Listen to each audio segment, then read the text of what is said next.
Friends, SSC జీడీకి prepare అవుతున్న వారిలో చాలా ఎక్కువ మంది హెచ్సిఎఫ్ అండ్ ఎల్సిఎం అనే చాప్టర్ని కంప్లీట్గా ఎక్స్ప్లెయిన్ చేయమని అడుగుతూ ఉన్నారు. ఈ వీడియో నుంచి మనం హెచ్సిఎఫ్ అండ్ ఎల్సిఎం అనే కంప్లీట్ చాప్టర్ చేయబోతున్నాం. ఫ్రెండ్స్, ఏ చాప్టర్ ఎక్కడ చెప్పినా సరే నేను ముందుగా దానికి కంప్లీట్ కాన్సెప్ట్ చెప్పిన తర్వాత మాత్రమే క్వశ్చన్స్ ఎక్స్ప్లెయిన్ చేస్తాను. అదేవిధంగా ఇక్కడ కూడా మనం ఈ చాప్టర్ సంబంధించిన కంప్లీట్ కాన్సెప్ట్ చెప్పుకున్న తరువాతే క్వశ్చన్స్లోకి వెళ్తాం. ఈ విధంగా మీకు ఏ చాప్టర్ తీసుకున్నా సరే కంప్లీట్ కాన్సెప్ట్ ఎక్స్ప్లెయిన్ చేసేది కేవలం నేను ఒక్కడిని మాత్రమే నేనైతే ఖచ్చితంగా చెప్పగలను. సరే, ముందుగా ఈ చాప్టర్ నేమ్లో మనకి రెండు టర్మ్స్ కనపడుతున్నాయి, హెచ్సిఎఫ్ అండ్ ఎల్సిఎం అని. అసలు వాట్ ఈజ్ హెచ్సిఎఫ్, అదేవిధంగా వాట్ ఈజ్ ఎల్సిఎం అని తెలుసుకోవడానికంటే ముందు మనం మరికొన్ని బేసిక్స్ తెలుసుకోవాలి. కాబట్టి వెరీ ప్రైమరీ బేసిక్స్ నుంచి చెప్పుకుంటూ వద్దాము. ఆ తరువాత హెచ్సిఎఫ్ అంటే ఏమిటి, ఎల్సిఎం అంటే ఏమిటి తెలుసుకోవచ్చు. ఈ చాప్టర్లో మనకి ఏవైతే ఉన్నాయో హెచ్సిఎఫ్, ఎల్సిఎం అవి తెలుసుకోవాలంటే దానికంటే ముందు మనం తప్పనిసరిగా ఫ్యాక్టర్స్, అదేవిధంగా మల్టిపుల్స్, ఫ్యాక్టర్స్ అండ్ మల్టిపుల్స్ గురించి తెలుసుకోవాలి. ఫ్యాక్టర్స్ అనే దాన్ని తెలుగులో కారణాంకాలు అంటాము, అదేవిధంగా భాజకాలు అని కూడా అంటాం. మల్టిపుల్స్ని తెలుగులో గుణిజాలు అంటాము. ఫ్యాక్టర్స్ ఏమో తెలుగులో కారణాంకాలు లేదా భాజకాలు అంటాం, అదేవిధంగా మల్టిపుల్స్ని గుణిజాలు అంటాం. ఫ్రెండ్స్, ఇక మీదట ఈ చాప్టర్లో ఎక్కడైనా సరే నేను ఫ్యాక్టర్స్ అనే పదం వాడాను అంటే తప్పనిసరిగా దాని యొక్క అర్థం కారణాంకాలు లేదా భాజకాలు అనే విధంగా, మల్టిపుల్స్ అనే పదం వాడాను అంటే దాని యొక్క అర్థం గుణిజాలు అనే విధంగా తెలుగు మీడియం విద్యార్థులు మీరే ఫాలో అవ్వాలండి. ఎందుకంటే ప్రతి పదానికి కూడా నేను అదేవిధంగా ఇంగ్లీష్ మరియు తెలుగు రెండు చెప్పుకుంటూ వెళ్తే అది ఇంగ్లీష్ ట్రాన్స్లేషన్ క్లాస్ అవుతుంది, కానీ అర్థమెటిక్ క్లాస్ కాదు. కాబట్టి తెలుగు మీడియం విద్యార్థులు ఎవరన్నా ఉంటే మొదటిసారి తప్పనిసరిగా వాటి యొక్క కొత్త పదం వచ్చినప్పుడల్లా వాటి యొక్క అర్థం నేను చెబుతాను. తరువాత నుంచి నేను ఎప్పుడైతే ఆ ఇంగ్లీష్ పదం వాడతానో దాన్ని మీరే ఫాలో అవుతూ ఉండాలి, దాని యొక్క తెలుగు అర్థాన్ని. అవి పెద్ద పెద్ద కష్టమైన పదాలు కూడా కాదండి ఫ్యాక్టర్స్, మల్టిపుల్స్ అనేవి. ఓకే, సరే. మరి ఫ్యాక్టర్స్ అండ్ మల్టిపుల్స్ అంటే ఏమిటి? మనందరికీ తెలుసు, న్యాచురల్ నెంబర్ సెట్ అండి. సహజ సంఖ్యా సమితి అంటాం, తెలుగులో సహజ సంఖ్యలు అంటాం, న్యాచురల్ నెంబర్స్. ఆ సెట్ ఏమిటి? 1, 2, 3, 4 ఆ విధంగా మనం ఇన్ఫైనైట్ నెంబర్స్ రాసుకెళ్ళచ్చు, అనంతమైన సంఖ్యలు రాసుకుంటూ వెళ్ళచ్చు. ఒక్కొక్కటి పెంచుకుంటూ 1తో మొదలుకొని అనంతమైన సంఖ్యలు ఇన్ఫైనైట్ నెంబర్ ఆఫ్ ఎలిమెంట్స్ రాయొచ్చు. ఇవన్నీ కూడా ఏమంటాం, మనం సహజ సంఖ్యలు అంటూ ఉంటాం కదా. ఈ న్యాచురల్ నెంబర్స్లో ఏవైతే నెంబర్స్ ఉంటాయో ఏ ఎలిమెంట్ తీసుకున్నా సరే అది ఏర్పడడానికి కొన్ని సంఖ్యలు కారణమై ఉంటాయి. అదేవిధంగా ఏ ఎలిమెంట్ తీసుకున్నా, ఏ సంఖ్య తీసుకున్నా సరే అది మరికొన్ని సంఖ్యలను ఏర్పరుస్తూ ఉంటుంది. అదేవిధంగా ఏ నెంబర్ తీసుకున్నా సరే అది ఏర్పడడానికి ఏవైతే కారణమైనయో వాటిని కారణాంకాలు అంటాము. పేరులోనే ఉంది కారణాంకాలు అని, అంటే ఈ సంఖ్య ఏర్పడడానికి అవి కారణమైనవి అని. అదేవిధంగా ఈ సంఖ్య మరికొన్ని సంఖ్యల్ని ఉత్పత్తి చేస్తూ ఉంటుంది, జనరేట్ చేస్తూ ఉంటుంది, లేదా ఇది మరికొన్ని సంఖ్యలను ఏర్పరుస్తూ ఉంటుంది. వాటినేమో దీని చేత ఏర్పడే వాటినేమో మనం మల్టిపుల్స్ అంటాము. దానికి ఆ పేరు ఎందుకు వచ్చిందని తర్వాత చూస్తూ ఉందాం. ప్రస్తుతానికైతే ఫ్యాక్టర్స్ అంటే ఆ సంఖ్య ఏర్పడడానికి ఏవైతే కారణాలైనయో వాటిని కారణాంకాలు అంటాం. అవి ఫ్యాక్టర్ అయినాయి కాబట్టి ఫ్యాక్టర్స్ అంటూ ఉంటాము. ఈ సంఖ్య ఏటినైతే జనరేట్ చేస్తూ ఉంటుందో లేదా ఇది ఏవైతే పిల్లల్ని పెడుతూ ఉంటుందో వాటినేమో మనం మల్టిపుల్స్ అంటూ ఉంటాం. ఓకే, సరే. ముందుగా ఈ న్యాచురల్ నెంబర్ సెట్లో ఏదో ఒక సంఖ్య, ఒక చిన్న సంఖ్య తీసుకుందాం. ఎందుకంటే కాన్సెప్ట్ ఎప్పుడు కూడా మనం చిన్న చిన్న సంఖ్యల మీద అర్థం చేసుకోవాలి. అప్పుడు మాత్రమే మనకి కంప్లీట్ కాన్సెప్ట్ సినారియో అర్థమవుతుంది. ఆ కాన్సెప్ట్ అర్థమైన తర్వాత ఎటువంటి నెంబర్ పైన మనం ఆ కాన్సెప్ట్ని అప్లై చేయొచ్చు. ముందుగా ఒక చిన్న 6 అనే సంఖ్యని తీసుకుంటున్నాను. 6 వెరీ స్మాల్ నెంబర్. దీని యొక్క ఫ్యాక్టర్స్ చూద్దాం. ఏం చెప్పుకున్నామండి? ఫ్యాక్టర్స్ అంటే ఏమని చెప్పుకున్నాము? ఏ సంఖ్య అయినా సరే ఏర్పడడానికి ఏవైతే కారణాలైనయో వాటిని ఈ సంఖ్య యొక్క ఫ్యాక్టర్స్ లేదా కారణాంకాలు అంటూ ఉంటాం. ఫ్యాక్టర్స్ ఎలా వస్తాయి అంటే ఏ సంఖ్యనైనా తీసుకొని న్యాచురల్ నెంబర్ సెట్లోని ఎలిమెంట్స్ చేత భాగించుకుంటూ వెళ్తూ ఉంటే అప్పుడు ఏవైతే మనకి ఇంటిజర్ని మిగులుస్తూ ఉన్నాయో వాటిని ఈ సంఖ్య యొక్క ఫ్యాక్టర్స్ అంటూ ఉంటాం. కాబట్టి ముందుగా 6 తీసుకుంటున్నాను. 6ని న్యాచురల్ నెంబర్ సెట్లోని ఫస్ట్ ఎలిమెంట్ ఏంది? 1 కదా. సహజ సంఖ్యా సమితిలోని మొదటి ఎలిమెంట్ ఏమిటి? మూలకం ఏమిటంటే 1. కాబట్టి 6ని 1తో భాగిస్తున్నాను. ఏమొస్తుంది మనకి? 6. ఒక కంప్లీట్ నెంబర్ వచ్చింది, ఒక ఇంటిజర్ వచ్చింది. 6ని ఈ 1తో భాగించినప్పుడు మనకి కంప్లీట్ ఇంటిజర్ వచ్చింది. కాబట్టి ఏం చెప్పొచ్చు? ఈ 1 అనేది 6 యొక్క ఒక ఫ్యాక్టర్. అదేవిధంగా 6ని 1 తర్వాత ఏ న్యాచురల్ నెంబర్ ఉంటుంది? 2. కాబట్టి 2తో భాగించినప్పుడు ఏమొస్తుంది మనకి? 3. 6ని 2తో భాగించినప్పుడు ఒక కంప్లీట్ ఇంటిజర్ మిగులుతుంది. అంటే డెసిమల్ పార్ట్ కానీ లేదా భిన్న రూపం కానీ మిగలకుండా కంప్లీట్‌గా కోషంట్ ఏం మిగులుతుంది? 3 అనే ఒక న్యాచురల్ నెంబరే మిగులుతుంది. ఒక సహజ సంఖ్య మిగులుతుంది. కాబట్టి ఈ 6ని ఏ నెంబర్‌తో అయితే భాగించామో 2ని ఆ 6 యొక్క మరొక ఫ్యాక్టర్ అనొచ్చు. అదేవిధంగా మనం 6ని 3తో భాగించామనుకోండి. ఎందుకంటే 2 తర్వాత వచ్చే సంఖ్య 3 కాబట్టి 3తో భాగిస్తే మనకి 2 అనే సంఖ్య వస్తుంది. 2 అనేది కూడా ఒక నేచురల్ నంబరు. కంప్లీట్ ఇంటిజర్ మిగులుతుంది. కాబట్టి ఏ సంఖ్యతో భాగించినప్పుడు ఇంటిజర్ మిగులుతుందో ఆ సంఖ్య ఏదైతే ఉందో 3 దానిని 6కి మరొక ఫ్యాక్టర్ అనొచ్చు. అదేవిధంగా 3 తర్వాత ఏ నంబర్ వచ్చింది? 4. 6ని 4తో భాగించినప్పుడు మనం 1 పాయింట్ సంథింగ్ ఏదో వస్తుంది. కంప్లీట్ ఇంటిజర్ అయితే రావటం లేదు కదా! 1 పాయింట్ సంథింగ్ ఏదో వస్తుంది. ఏం చెప్పుకున్నాం మనము? డెసిమల్ పార్ట్ రాకూడదు. అదేవిధంగా భిన్న రూపము మిగలకూడదు. కాబట్టి ఇక్కడ డెసిమల్ పార్ట్ వస్తుంది కాబట్టి ఈ 4 అనేది ఏదైతే ఉందో, ఏ నంబర్ చేత భాగిస్తున్నామో 4 అనేది 6కి ఫ్యాక్టర్ కాదు. అదేవిధంగా 4 తర్వాత వచ్చే నంబర్ ఏంది? 5. కాబట్టి 6ని 5తో భాగించినప్పుడు కూడా మనకేమొస్తుంది? 1 పాయింట్ సంథింగ్ ఏదో డెసిమల్ వస్తుంది. కాబట్టి ఈ 5 కూడా 6 యొక్క ఫ్యాక్టర్ కాదు.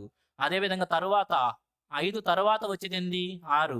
6ని 6తో భాగించినప్పుడు 1 అనే ఒక నేచురల్ నంబర్ మిగులుతుంది. డెసిమల్ పోర్షన్ కానీ, భిన్న రూపం గాని లేదు. కాబట్టి 6ని ఏ సంఖ్య చేత అయితే భాగించామో, ఏ నంబర్‌తో అయితే 6 డివిజిబుల్ కాబడిందో ఆ సంఖ్య 6ని దానికి ఒక ఫ్యాక్టర్ చెబుతున్నాం.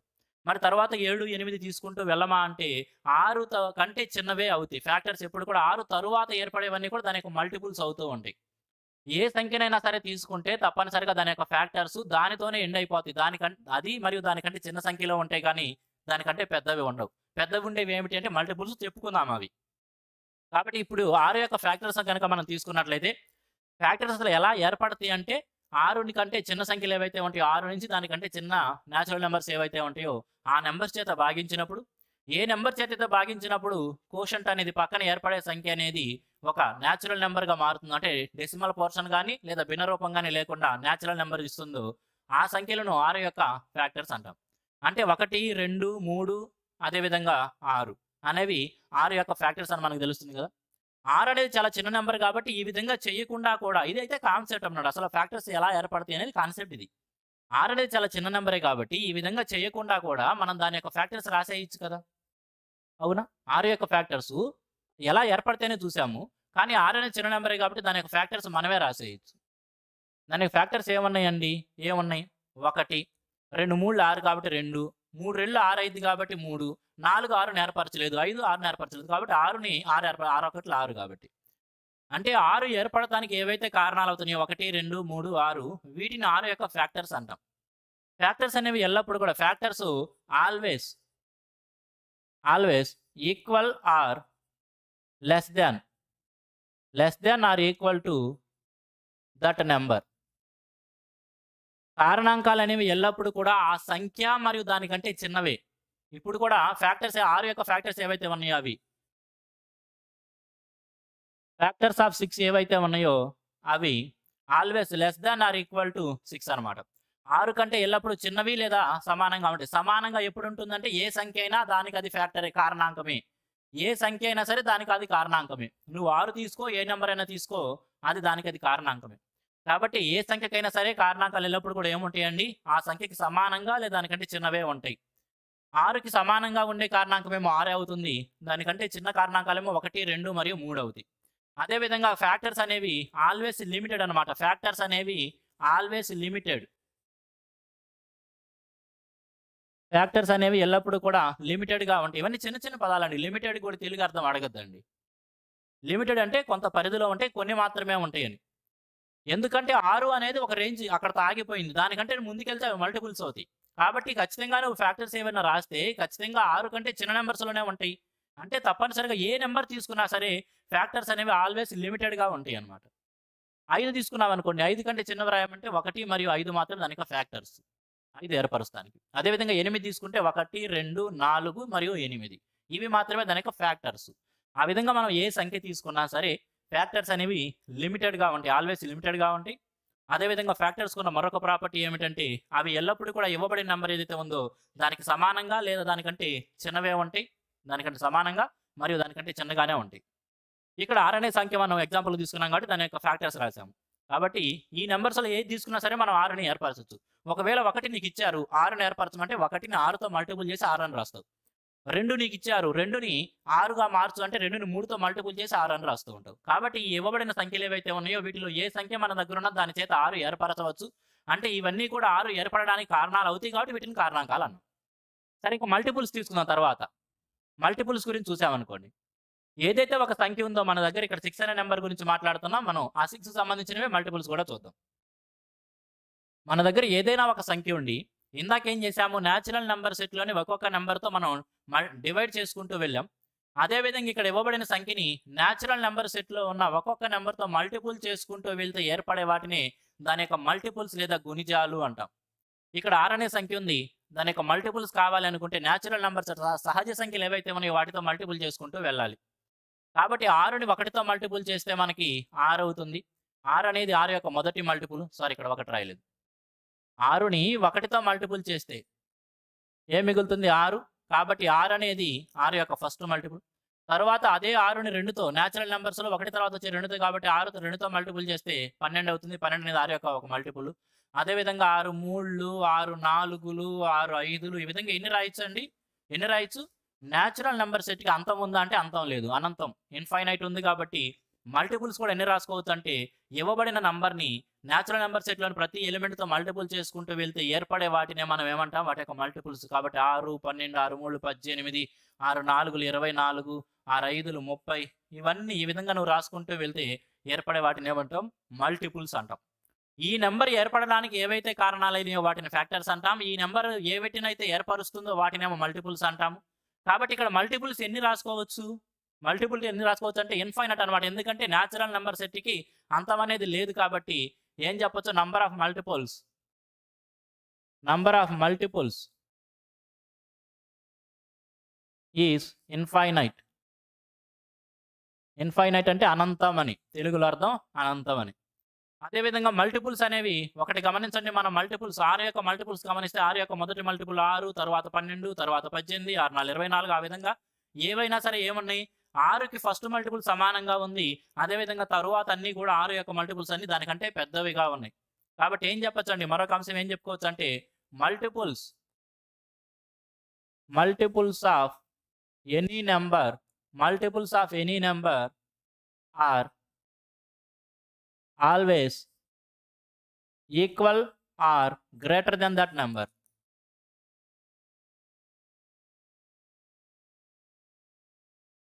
ఏ సంఖ్య యొక్క గుణిజాలైనా సరే ఎల్లప్పుడూ దానితో సమానంగా లేదా దానికంటే పెద్దవిగా ఉంటాయి అని అర్థం. Multiples of any number are always equal or greater than that number. ఏ సంఖ్య యొక్క గుణిజాలైనా సరే ఎల్లప్పుడూ దానికి సమానంగా లేదా దానికంటే పెద్దగానే ఉంటాయి. ఇక్కడ సమానంగా ఉండేది మొదటి మల్టిపుల్ మాత్రమే సమానంగా ఉంటుంది. మిగతావన్నీ కూడా దానికి ఎలా ఉంటాయి? దానికంటే పెద్దవిగానే ఉంటాయి.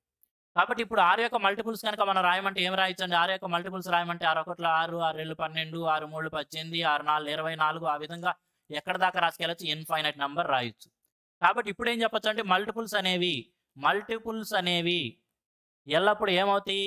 పెద్దవి లేదా సమానంగా ఉంటాయి. దేనికంటే ఆ ఇవ్వబడిన నంబర్ కంటే కూడా ఎల్లప్పుడూ పెద్దవి లేదా సమానంగా ఉంటాయి. అదేవిధంగా ఎన్ని మల్టిపుల్స్ ఉంటాయి అంటే ఇన్ఫైనైట్ మల్టిపుల్స్ ఉంటాయి. ఇప్పుడు అసలు కారణాంకాలు అంటే ఫ్యాక్టర్స్ అంటే ఏమిటి? మల్టిపుల్స్ అంటే ఏమిటి అనేది అర్థమైంది కదా? ఏ సంఖ్యకి తీసుకున్నా సరే మనం ఇక్కడ ఎగ్జాంపుల్‌గా 6 అనే ఒక చిన్న నెంబర్ తీసుకున్నాం. అదేవిధంగా మీరు ఏ సంఖ్య తీసుకున్నా సరే దానికి కొన్ని కారణాంకాలు, కొన్ని మల్టిపుల్స్ ఉంటాయి. ఏ సంఖ్యకైనా సరే కారణాంకాలు అనేవి ఎల్లప్పుడూ దానికి సమానంగా లేదా చిన్నవి ఉంటాయి మరియు లిమిటెడ్‌గా ఉంటాయి. కొన్ని మాత్రమే ఉంటాయి. అదేవిధంగా ఏ సంఖ్యకైనా సరే మల్టిపుల్స్ అనేవి దానికి సమానంగా లేదా దానికంటే పెద్దవే ఉంటాయి. అవి మాత్రం అనంతం ఉంటాయి. లిమిట్ అనేది లేదు. అన్‌లిమిటెడ్ అనమాట అవి. ఓకే. ఇప్పుడు ఫ్యాక్టర్స్ మరియు మల్టిపుల్స్ అనేవి అర్థమైంది కదా? ఓకే. నెక్స్ట్ మనం మరికొన్ని నంబర్స్ తీసుకుందాం. ఎగ్జాంపుల్‌గా నేను వచ్చేటప్పటికి నంబర్స్ ఏం తీసుకుంటున్నాను? ఒక 18 అనే నంబరు. 18 ఇంకేం తీసుకుందాం? 24 అదేవిధంగా సంథింగ్ ఏదో 36 చిన్న చిన్న నంబర్సే తీసుకుందాం. కాన్సెప్ట్ అనేది ఎప్పుడు కూడా చిన్న నంబర్స్ మీద అప్లై చేసుకుందాం మనం. నంబర్స్ ఏం తీసుకున్నాను నేను ఇక్కడ అంటే 18, 24 మరియు 36 అనే నంబర్స్ తీసుకున్నా. ఒక 3 నంబర్స్ తీసుకున్నా. నంబర్స్ అయితే గనక 18, 24, 36. ఇప్పుడు ఈ నంబర్స్ యొక్క ఫ్యాక్టర్స్ రాద్దాం అనుకోండి. ప్రతి నంబర్ యొక్క ఫ్యాక్టర్స్ రాద్దాము. అదేవిధంగా ప్రతి నంబర్ యొక్క మల్టిపుల్స్ రాద్దాము. మన దగ్గర 3 నంబర్స్ ఉన్నాయి. మనం 3 నంబర్స్ తీసుకున్నాం. 3 నంబర్స్ కూడా ఫ్యాక్టర్స్ రాద్దాము, మల్టిపుల్స్ రాద్దాం. వాటి యొక్క ఫ్యాక్టర్స్ రాసుకుంటూ వెళ్ళామనుకోండి. 18 దాని యొక్క ఫ్యాక్టర్స్ ఏం రాయొచ్చు మనం? 18కున్న ఫ్యాక్టర్స్ రాస్తే 1 అనేది దాని యొక్క ఫ్యాక్టరీ. 2 9లు 18 కాబట్టి 2 అనేది దాని యొక్క ఫ్యాక్టరీ. ఇంకా అదే విధంగా 18/1, 2 ఆ విధంగా భాగించొద్దు. ఎలా ఏర్పడతాయని తెలుసుకున్నాము. ఇవన్నీ చిన్న నంబర్సే కాబట్టి దాని యొక్క ఫ్యాక్టర్స్ మనం ఈజీగానే రాయొచ్చు. 18 యొక్క ఫ్యాక్టర్స్ తీసుకుంటే 1 18 ఏర్పరుస్తుంది, 2 18 ఏర్పరుస్తుంది, 3 తీసుకుంటే 3 6లో 18 తీసుకోవచ్చు, 4తో 18 ఏర్పడదు, 5తో ఏర్పడదు కాబట్టి 6, తర్వాత 9, తరువాత 18. ఫ్యాక్టర్స్ ఎప్పుడు లిమిటెడ్‌గా ఉంటాయి కదా! కాబట్టి ఏ నంబర్‌కైనా సరే ఆ ఫ్యాక్టర్స్ లిమిటెడ్‌గా ఉంటాయి, కొన్నే ఉంటాయి. 18 యొక్క ఫ్యాక్టర్స్ ఏమన్నాయి? 1, 2, 3, 6, 9 మరియు 18. అదేవిధంగా ఇప్పుడు మనం 24 యొక్క ఫ్యాక్టర్స్ తీసుకున్నామనుకోండి. ఏమి రాయొచ్చు? 1, 2, 3, 4, 6, 8, 12, 24. అవునా? 24 యొక్క ఫ్యాక్టర్స్ రాయమంటే అంటే 24 ఏ సంఖ్యల చేత ఏర్పడగలదు? లేదా 24ని ఏ సంఖ్యలు పుట్టించాయి? లేదా 24 ఏ సంఖ్యల చేత ఏర్పడింది అంటే వీటి చేత 1, 2, 3, 4, 6, 8, 12, 24 అనేవి 24 యొక్క ఫ్యాక్టర్స్. అదేవిధంగా 36 యొక్క ఫ్యాక్టర్స్ రాసామనుకోండి మనం. ఏమి రాయొచ్చు? 1, 2, 3, 4, 6, 8తో రాదు, 9తో వచ్చి 9, 12 మూడు 36, 12, 18 అదేవిధంగా 36. ఇప్పుడు 36 యొక్క ఫ్యాక్టర్స్ తీసుకుంటే మనం 1, 2, 3, 4, 6, 6, 36, 9, 36, 12, 3, 36, 18, 36, 31, 36. కాబట్టి 36 యొక్క ఫ్యాక్టర్స్ ఏమి రాయొచ్చు? ఇవి. అదేవిధంగా వీటి యొక్క మల్టిపుల్స్ రాసామనుకోండి. మల్టిపుల్స్ మనం మొత్తం రాయలేంగా, ఎందుకంటే అనంతం ఉంటాయి కాబట్టి కొన్ని వరకే రాద్దాము. మల్టిపుల్స్ రాసుకుంటే ఎలా వస్తాయి? 18 1 18, 18 36 ఇవన్నీ కూడా వాటి యొక్క మల్టిపుల్స్ కదా! ఏ నంబర్‌నైనా సరే న్యాచురల్ నంబర్స్ చేత మల్టిపుల్ చేసుకుంటూ వెళ్తే ఆ మధ్యలో ఏర్పడే వాటిని ఏమంటాం మనం? మల్టిపుల్స్ అంటాం. కాబట్టి 18 1 18 దాని యొక్క మల్టిపులే. 18 72, 18 5 90, 18 108, 18 126, 18 144 ఈ విధంగా అక్కడితో ఆపుదాం. ఎందుకంటే అనంతం అంటే మనం మొత్తం రాయలేం కదా! కొన్ని వరకే రాద్దాం. కాన్సెప్ట్ అర్థం చేసుకోవడానికి మాత్రమే కాబట్టి కొన్ని వాటికి రాద్దాం. 24 యొక్క మల్టిపుల్స్ రాసుకెళ్ళామనుకోండి. 24 1 24, 24 2 48, 24 3 72, 24 4 96, 24 5 120, 24 6 144 అక్కడితో ఆపుదాం. మొత్తం మనం రాయలేం కాబట్టి. ఇప్పుడు 36 తీసుకున్నాం అనుకోండి. అది కూడా ఆ విధంగా 36 1 36, 36 72, 36 3 108, 36 4 144 ఆ విధంగా ఆపేద్దాం. 36 180 ఆ విధంగా ఇక్కడితో ఆపేద్దాం మనం చాలు. ఇవేమో ఇవ్వబడిన నంబర్స్ ఏవైతే ఉన్నాయో వాటి ఫ్యాక్టర్స్ రాసాం. అదేవిధంగా మల్టిపుల్స్ రాసాం. ఇప్పుడు ఫ్యాక్టర్స్‌లో మనం ఏవైతే మనం నంబర్స్ తీసుకున్నామో ఆ ఫ్యాక్టర్స్‌లో కామన్‌గా ఉన్నాయి రాద్దాం. అంటే ఈ 3 నంబర్స్ ఏవైతే ఉన్నాయో మన దగ్గర ఈ మూడిటికి ఉన్న ఫ్యాక్టర్స్‌లో ప్రతి దానిట్లోనూ ఉన్నది. కామన్‌గా ఉండడం అంటే ఉమ్మడిగా ఉండడం, అన్నింటిలోనూ ఉన్నది. 1 అనేది అన్నింటిలో ఉంది. 1 అనేది అన్నింటిలో ఉంది. 2 ప్రతి దాని ఫ్యాక్టర్‌లోనే ఉంది. 2 అనేది కూడా అన్నింటిలోని ఫ్యాక్టర్స్‌లో ఉంది. 3 అవి కూడా ఇవ్వబడిన అన్ని నంబర్స్ యొక్క ఫ్యాక్టర్ అన్నింటిలోనే ఉంది. 4 ఈ రెండిట్లో ఉంది కానీ దాంట్లో లేదు. 6 ఈ మూడిట్లోనూ ఉంది. 6 ఇక్కడ ఉంది, ఇక్కడ ఉంది, ఇక్కడ ఉంది. అదేవిధంగా 9 దీంట్లో లేదు, ఇక్కడ ఉంది. 18 ఇక్కడ లేదు, ఇక్కడ ఉంది. అంటే ఏవైతే ఇవ్వబడిన నంబర్స్ ఉన్నాయో వాటన్నిటి యొక్క కామన్ ఫ్యాక్టర్స్ ఏవైతే ఉన్నాయో అవి మనం రౌండ్ అప్ చేసుకున్నాం. ఇక అంతకు మించి అన్నిట్లో కామన్‌గా ఉన్నవి ఏమి లేవు. ఒకవేళ నువ్వు 12 తీసుకుంటే 2 చోట్ల ఉంది, అక్కడ లేదు. ఒకవేళ నువ్వు 24 తీసుకుంటే ఇక్కడే ఉంది, రెండిట్లో లేదు. 18 తీసుకుంటే ఇక్కడ ఉంది, ఇక్కడ లేదు. కాబట్టి కామన్ ఫ్యాక్టర్స్ అయితే అయిపోయినాయి. కాబట్టి ఇప్పుడు మనం ఆ ఇవ్వబడిన నంబర్స్ ఏవైతే ఉన్నాయో వాటిల్లో కామన్ ఫ్యాక్టర్స్ రాద్దాం. కామన్ ఫ్యాక్టర్స్ మనకి ఏమొచ్చినాయండి ఇక్కడ? ఆ సెట్ రాసుకుంటే గనక 1 2 3 6 ప్రతి దాంట్లో కూడా 1 2 3 6 1 2 3 6 ఏవైతే కామన్ ఫ్యాక్టర్స్ రాసామో అవి వాటిలో ఉమ్మడిగా ఉన్నాయి. కామన్‌గా ఉన్నవి ఏవైతే ఫ్యాక్టర్స్ రాసామో వాటిలో కామన్‌గా ఉన్నవి రాసాం. 1 2 3 6 వాటిలో పెద్దది ఏమిటి? వీటన్నింటిలో కూడా పెద్దది ఏమిటి? వీటిలో పెద్దది ఏమిటంటే 6. కాబట్టి ఈ 6ని మనం ఏం పేరుతో పిలవచ్చు? ఇది వాటన్నిటికి ఉన్న కామన్ ఫ్యాక్టరు మరియు వాటన్నిటిలో కూడా పెద్దది. ఈ ఇవ్వబడిన నంబర్స్ ఏవైతే ఉన్నాయో వాటికి ఉన్న ఫ్యాక్టర్స్‌లో కామన్‌గా ప్రతిదానికి ఉన్న ఫ్యాక్టర్స్ ఏమో 1 2 3 6 వాటిలో 6 ఏదైతే ఉందో అన్నిటికంటే పెద్దది. దాన్ని ఏం పిలవచ్చు అంటే అది వాటన్నిటికి ఉన్న కామన్ ఫ్యాక్టరు. అదేవిధంగా వాటన్నిటిలో కూడా పెద్దది, హైయెస్ట్‌ది. కాబట్టి ఇప్పుడు ఆ 6ని మనం ఏం పిలవచ్చు? ఏమని పేరు పెట్టి పిలవచ్చు అంటే దాన్ని హైయెస్ట్. ఎందుకంటే ఉన్నాటిలో పెద్దది కాబట్టి highest common factor. Highest common factor అనే పేరుతో పిలవచ్చు కదా! అంటే వాటన్నిటికి ఉన్న ఉమ్మడి కారణాంకాల్లో పెద్దది. హైయెస్ట్ పెద్దదని, కామన్ ఫ్యాక్టర్ అంటే ఉమ్మడి కారణాంకం అని. తెలుగులో అయితే గనక హైయెస్ట్ కామన్ ఫ్యాక్టర్ అని గరిష్ట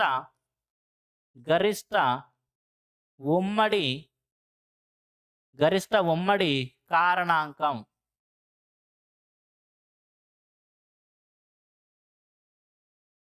అదేవిధంగా ఉమ్మడికి తెలుగులో మరొక పదం సామాన్య అని కూడా ఉంది. కాబట్టి అక్కడ దానికి బదులు ఇది కూడా వాడుతూ ఉంటాం. అంటే గరిష్ట సామాన్య కారణాంకం లేదా గరిష్ట ఉమ్మడి కారణాంకం లేదా గరిష్ట సామాన్య భాజికం అని. కారణాంకం అంటే భాజికం అని అర్థం ఉంది కూడా చెప్పాను కదా! కాబట్టి అనేక పేర్లతో పిలుస్తుంటాం. అదేవిధంగా ఇంగ్లీష్‌లోనే మరొక పేరు greatest common divisor. Greatest common divisor అని పిలవచ్చు. ఇప్పుడు ఏదైతే 6 ఉందో అవి వాటి ఉన్న కారణాంకాల్లో అన్నింటిలోనూ ఉమ్మడిగా ఉంది. మరియు వాటిలో పెద్దది. కాబట్టి హైయెస్ట్ కామన్ ఫ్యాక్టర్ అని పిలిచాం. దీని యొక్క షార్ట్ ఫార్మ్ మనం హెచ్‌సీఎఫ్ అంటూ ఉంటాం. ఇప్పుడు అర్థమైందా హెచ్‌సీఎఫ్ అంటే ఏమిటి? జీసీడీ అని కూడా పిలుస్తూ ఉంటాం దాన్ని. దాని యొక్క అర్థం గ్రేటెస్ట్ కామన్ డివైజర్ జీసీడీ. దాని యొక్క పేరు ఎలా వచ్చింది? మరియు దాని యొక్క అర్థం ఇప్పుడు అర్థమైంది మీకు. జస్ట్ హెచ్‌సీఎఫ్ అంటే ఏమిటి అని చెప్పుకెళ్ళిపోతే ఒక నిమిషం పని. నేనెప్పుడు కూడా ఆ విధంగా చెప్పను. ఏ చాప్టర్ చెప్పినా సరే కంప్లీట్ కాన్సెప్ట్ చెప్పిన తరువాత మాత్రమే క్వెషన్స్‌లోకెళ్తాను. ఈ కంప్లీట్ కాన్సెప్ట్ నేర్చుకునే ఓపిక ఉన్న స్టూడెంట్స్ మాత్రమే నా క్లాసెస్ చూడండి. అలా కాకుండా కేవలం ఏదో షార్ట్ కట్స్‌తో మాయలో ఉంటాము, ఎగ్జామ్‌కెళ్ళి బోల్తా పడతాం అనుకునేవాళ్ళు నా క్లాస్ చూడాల్సిన అవసరం లేదు. ఆ ఓపిక ఉన్నవారు మాత్రమే చూడండి. అసల ఆ 6కి యొక్క కంప్లీట్ అర్థము తెలుసుకున్నాం. దాని పేరు మనమే పెట్టాము. ఆ పేరు షార్ట్ ఫార్మ్ చూసాం. కదా! కాబట్టి హెచ్‌సీఎఫ్ అంటే ఏమిటంటే ఏవైతే నంబర్స్ ఇవ్వబడతాయో వాటికి ఏవైతే కారణాంకాలు ఉంటాయో వాటిలో ఆ కారణాంకాలు కామన్‌గా ఉన్న కారణాంకాలు అన్నిటికంటే పెద్దదాన్ని ఏమంటాము? Highest common factor. దాన్ని గ్రేటెస్ట్ కామన్ డివైజర్ అని కూడా అంటాం. షార్ట్ ఫార్మ్‌లో హెచ్‌సీఎఫ్ లేదా జీసీడీ అంటాం. తెలుగులో అయితే గరిష్ట ఉమ్మడి కారణాంకం లేదా గరిష్ట సామాన్య భాజకం అంటూ ఉంటాం. దాన్ని తెలుగులో గా, సా, బ. గరిష్టలో నుంచి గా తీసుకున్నాం, సామాన్యలో నుంచి సా తీసుకున్నాం, బాలో నుంచి బా తీసుకుంటాం. తెలుగులో దాన్ని గా, సా, బ అంటాం. ఓకే. ఇదే విధంగా ఇప్పుడు మనం ఏవైతే 3 నంబర్స్ తీసుకున్నామో వాటి ఫ్యాక్టర్స్ గురించి చూసాము. హెచ్‌సీఎఫ్ అంటే ఏందో చూసాం. ఇప్పుడు మల్టిపుల్స్ దగ్గరికెళ్ళామనుకోండి. మల్టిపుల్స్ దగ్గరికెళ్ళి వాటిలో కూడా కామన్‌గా ఉన్న మల్టిపుల్స్ మనం తీసుకుంటూ వెళ్దాం. 18 వీటిలో లేదు. 36 ఎక్కడుంది వీటిల్లో? రెండో దాంట్లో లేదు. ఇక్కడుంది గానీ. ఆ విధంగా మనకి కామన్ ఏవి కావాలి? అన్నింటిలోనూ ఉండాలి కామన్ కంటే. 54 వీటిల్లో లేదు. 72 ఇక్కడ ఉంది. కానీ ఇక్కడ ఉంది. 72 చూడండి. 72 మొదటి దాంట్లో ఉంది. 72 24 యొక్క కారణాంకాల్లోను కనపడింది. 72 అనేది 36 యొక్క కారణాంకాల్లోను కనపడింది.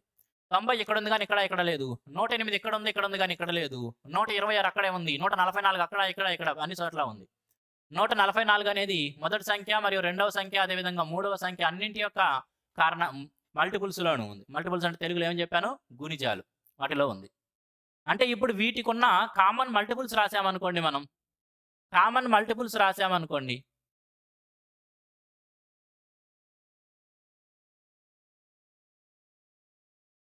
కామన్ మల్టిపుల్స్ రాస్తే సెట్ ఏమవుతుంది? ఇన్‌ఫైనైట్ సెట్ అయ్యిద్ది. అసలు మనం అంతం చేయలేము వాటికి. మన కెపాసిటీ చాలదు వాటిని రాయడం. కానీ మనం 2, 3 రాసుకుందాం అంతే. కామన్‌గా ఏమున్నాయి? 72, 144 అనేవి ఉన్నాయి. అదేవిధంగా 72, 144 ఆ విధంగా అంతం అవుతాయి అంటే అంతం కావు. కాబట్టి అవి ఇన్‌ఫైనైట్ ఉంటాయి. ఫ్యాక్టర్స్ అయితే మనం అంతం చేయొచ్చు. అందుకని ఇక్కడతో ఎండ్ పాయింట్ పెట్టేసాను. ఇంకేమి ఇన్‌ఫైనైట్ గుర్తుపెట్టలేదు. ఇంకా కంటిన్యూ అవ్వని చెప్పేసి. ఎందుకంటే ఎండ్ చేసేసాం ఎలిమెంట్‌ని. ఈ యొక్క సెట్‌ని ఎండ్ చేసాం. ఎందుకంటే ఇక్కడతో అంతం అయిపోతాయి ఫ్యాక్టర్స్. కానీ మల్టిపుల్స్ అనేవి అంతం కావు కాబట్టి అట్లాంటి ఇన్‌ఫైనైట్ ఉన్నాయని చెప్పి రాసాము. ఇప్పుడు ఈ కామన్ మల్టిపుల్స్ తీసుకున్నాము. వాటిలో ఈ 72ని చూసారా? ఈ కామన్ మల్టిపుల్స్‌లో ఈ 72 ఏదైతే ఉందో ఈ 72 ఇవి ఏమిటి? Common multiples. ఈ కామన్ మల్టిపుల్స్‌లో కూడా ఇదేంటిదండి? అదేంటిది? లీస్ట్‌ది అన్నిటికంటే చిన్నది కదా! కాబట్టి ఈ 72 అనేది ఇవ్వబడిన నంబర్స్ ఏవైతే ఉన్నాయో వాటన్నిటికి ఉన్న కారణాంకాల్లో అన్నింటిలోనూ కనపడుతుంది. అంటే ఉమ్మడిగా ఉంది. అన్నింటిలోనూ ఉమ్మడిగా ఉంది. కామన్‌గా ఉంది. మరియు అది ఏమిటంటే వాటి యొక్క మల్టిపుల్. కాబట్టి ఆ కామన్ మల్టిపుల్ అది కామన్ మల్టిపుల్ అన్నిటికి ఉన్న కామన్ మల్టిపుల్ అదే విధంగా వాటిలో లీస్ట్‌ది అన్నిటికంటే కూడా చిన్నది. కాబట్టి దాన్ని ఏం పేరుతో పిలవచ్చు? ఇప్పుడు ఆ 72ని మనం least common multiple. Least common multiple. లీస్ట్‌లో నుంచి ఎల్, కామన్‌లో నుంచి సి, మల్టిపుల్‌లో నుంచి ఎమ్ తీసుకున్నాం అనుకోండి. దాన్ని అప్పుడు చిన్న ఫామ్‌లో, షార్టెస్ట్ ఫామ్‌లో లేదా అబ్రివియేట్ ఫామ్‌లో ఏం చెప్పొచ్చు? ఎల్, సి, ఎమ్. అబ్రివియేషన్ ఎప్పుడు కూడా క్యాపిటల్ లెటర్స్‌లోనే చెబుతూ ఉంటాము. లీస్ట్ కామన్ మల్టిపుల్ అంటాం. దాని యొక్క పేరు మనమే పెట్టాం. టెక్స్ట్ బుక్‌లో ఇచ్చాడనో, ఎవడో ఇచ్చాడని చెప్పి పెట్టలేదు మనం. 72 అంటే ఏమిటి అసలు? ఇక్కడ దాని యొక్క రోల్ ఏమిటి? దాని యొక్క పాత్ర ఏమిటి? ఇక్కడనే తీసుకున్నాం. అది ఆ ఇవ్వబడిన నంబర్స్ అన్నిటికి కూడా కామన్ మల్టిపుల్. అంటే ఇవ్వబడిన నంబర్స్‌లో ఏవైతే మల్టిపుల్స్ ఉంటాయో వాటన్నిటిలోనే ఉమ్మడిగా ఉంది కాబట్టి దాన్ని ఏమంటాం? ఉమ్మడి గుణిజం అన్నాము. ఆ ఉమ్మడి గుణిజాలు అనంతం ఉంటాయి. వాటన్నిటిలో కూడా ఇది చిన్నది. చిన్నది కాబట్టి లీస్ట్ అన్నాము. కామన్ మల్టిపుల్ కాబట్టి లీస్ట్ కామన్ మల్టిపుల్ అన్నాము. Least common multiple that is LCM. పేరు అలా వచ్చింది. దాని యొక్క అర్థం కూడా ఇప్పుడు మీకు అర్థమైపోతుంది. ఏదైనా ఒక నంబర్ ఇచ్చి ఇప్పుడు ఎల్‌సీఎం అనంగానే ఓకే. ఇది అన్నిటికి ఉండే మల్టిపుల్స్‌లో చిన్నది. హెచ్‌సీఎఫ్ అనంగానే ఆ ఇవ్వబడిన నంబర్స్ ఏవైతే ఉన్నాయో వాటికి ఉన్న కారణాంకాలు ఏవైతే ఉన్నాయో వాటన్నిటిలో ఉమ్మడి కారణాంకాలు ఇది పెద్దది అనే అర్థం మీకు అర్థమైంది. Least common multiple. తెలుగులో దాన్ని ఏమంటాం? లీస్ట్ అంటే తెలుగులో కనిష్ట. కామన్ అంటే సామాన్య. మల్టిపుల్ అంటే గుణిజం. ఇక్కడ కూడా కనిష్టం నుంచి క, సామాన్యం నుంచి స, గుణిజం నుంచి గు తీసుకొని కసాగు అంటాం. తెలుగులో ఏమంటాం దాన్ని? కసాగు అంటాం. హెచ్‌సీఎఫ్ అంటే ఇది, ఎల్‌సీఎం అంటే ఇది. ఏ నంబర్స్ ఇచ్చినా సరే వాటి యొక్క హెచ్‌సీఎఫ్ గురించి మాట్లాడితే ఇది మీకు అర్థం అవ్వాలి, గుర్తుకు కావాలి. అదేవిధంగా ఏ నంబర్స్ అయినా ఇచ్చి వాటి యొక్క ఎల్‌సీఎం గురించి మాట్లాడినప్పుడు ఈ కాన్సెప్ట్ అంతా మీకు గుర్తు రావాలి. ఇదంతా మనం ఏమి రాయము. అసలు అంటే ఏమిటి? హెచ్‌సీఎఫ్ అంటే ఏమిటి? మరియు ఎల్‌సీఎం అంటే ఏమిటని తెలుసుకున్నాం. ఓకే. ఇప్పుడు మరి ప్రతిసారి కూడా హెచ్‌సీఎఫ్ అడిగినప్పుడు ఇదే విధంగా నంబర్స్ తీసుకొని కామన్ ఫ్యాక్టర్స్ రాసి ఈ విధంగా తీసుకోవాలా అన్నా? లేదా ఏవైనా నంబర్స్ ఇచ్చి మనకి ఎల్‌సీఎం కనుక్కోండి అంటే ప్రతిసారి ఇదే విధంగా మనం వాటి యొక్క మల్టిపుల్స్ అన్ని రాసుకుంటూ వెళ్లి కామన్‌గా ఏదైనా కనపడిద్దో అని రాసుకోవాలంటే అలా కాదు. ఇవేందంటే వాటి యొక్క కంప్లీట్ కాన్సెప్ట్. ఈ హెచ్‌సీఎఫ్ మరియు ఎల్‌సీఎం నేర్చుకోవడానికి మనకు అనేక పద్ధతులుంటాయి. డిఫరెంట్ అసల చాలా చాలా మెథడ్స్ ఉంటాయి. వాటిలో కొన్ని మాత్రం మనం డిస్కస్ చేద్దాం ఇప్పుడు. ఎందుకు కొన్ని చేస్తున్నామంటే మనకి ఎగ్జామ్ పాయింట్ ఆఫ్ వ్యూలో ఏవైతే ఉపయోగపడతాయో అవి మాత్రం చేయబోతున్నాం. ఇప్పుడు ఏవైతే నేను మీకు హెచ్‌సీఎఫ్ కనుక్కోవడానికి మరియు ఎల్‌సీఎం కనుక్కోవడానికి డిఫరెంట్ మెథడ్స్ ఇప్పుడు ఎక్స్‌ప్లెయిన్ చేయబోతున్నానో అవి మాత్రమే ఉన్నాయి అంటే కాదు. అంతకంటే కూడా డిఫరెంట్ మెథడ్స్ ఉంటాయి. కానీ అవి మనకి ఎగ్జామ్‌లో ఉపయోగపడవు. ఎగ్జామ్‌లో క్వెషన్స్ సాల్వ్ చేసే విధానంలో మనకి ఏవైతే మెథడ్స్ ఉపయోగపడుతున్నాయో అవన్నీ కూడా నేర్చుకుందాం. డిఫరెంట్ మెథడ్స్ చూపిస్తాను చూడండి. ముందుగా హెచ్‌సీఎఫ్ కనుక్కోవడానికి డిఫరెంట్ మెథడ్స్ అన్నమాట. Different methods to find హెచ్‌సీఎఫ్.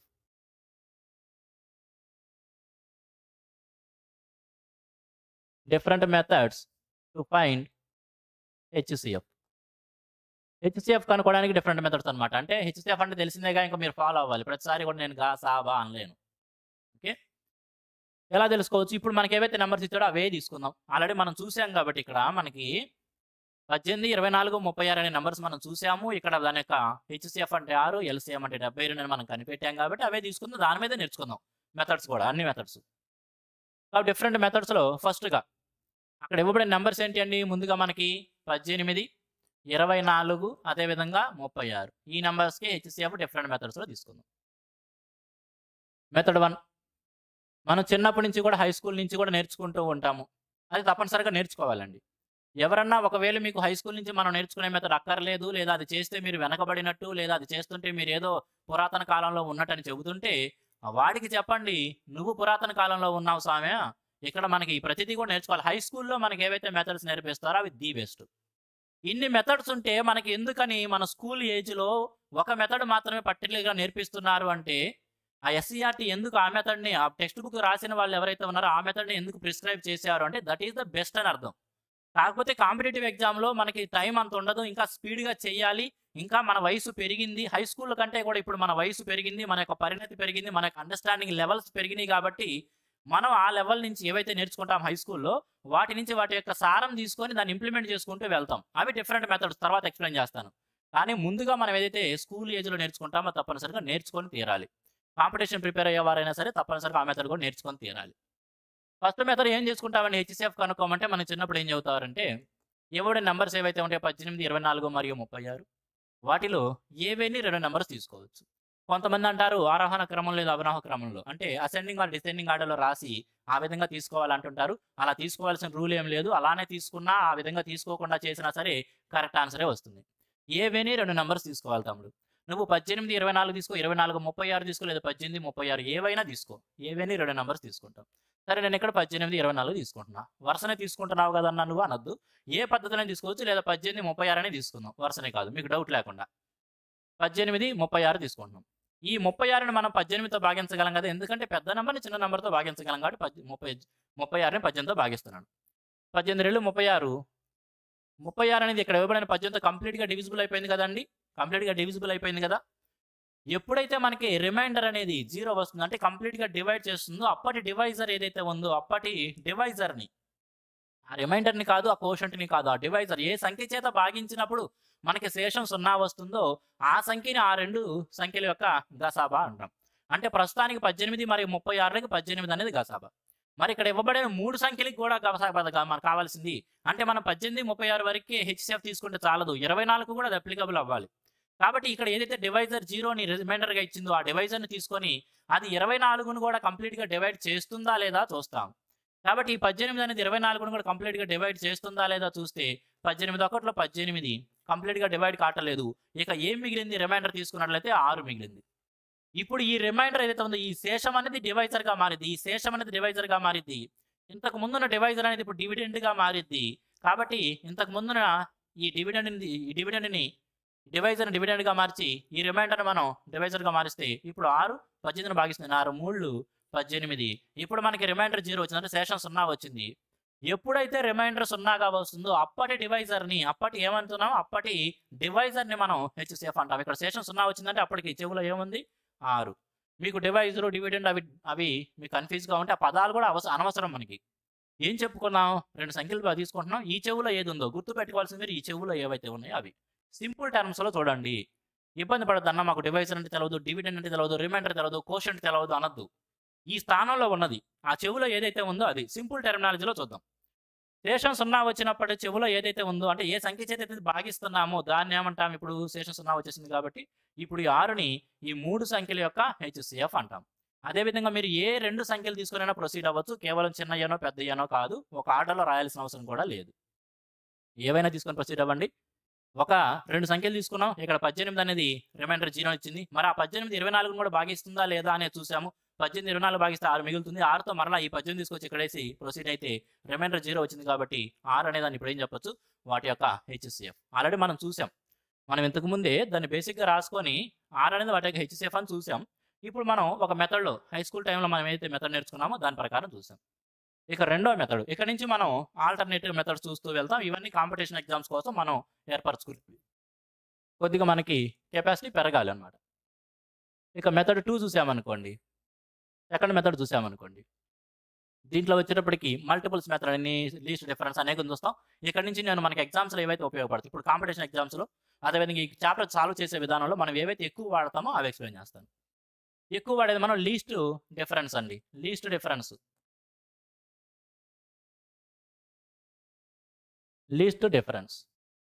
అంటే ఇవ్వబడిన సంఖ్యలు ఏవైతే ఉన్నాయో వాటి మధ్య డిఫరెన్స్ను మనం తీసుకున్నప్పుడు వాటన్నిటిలో ఏదైతే చిన్న డిఫరెన్స్ ఉంటుందో ఆ డిఫరెన్స్ లేదా దాని యొక్క ఫ్యాక్టర్స్ అనేవి వీటి యొక్క హెచ్సిఎఫ్ అవుతుంది.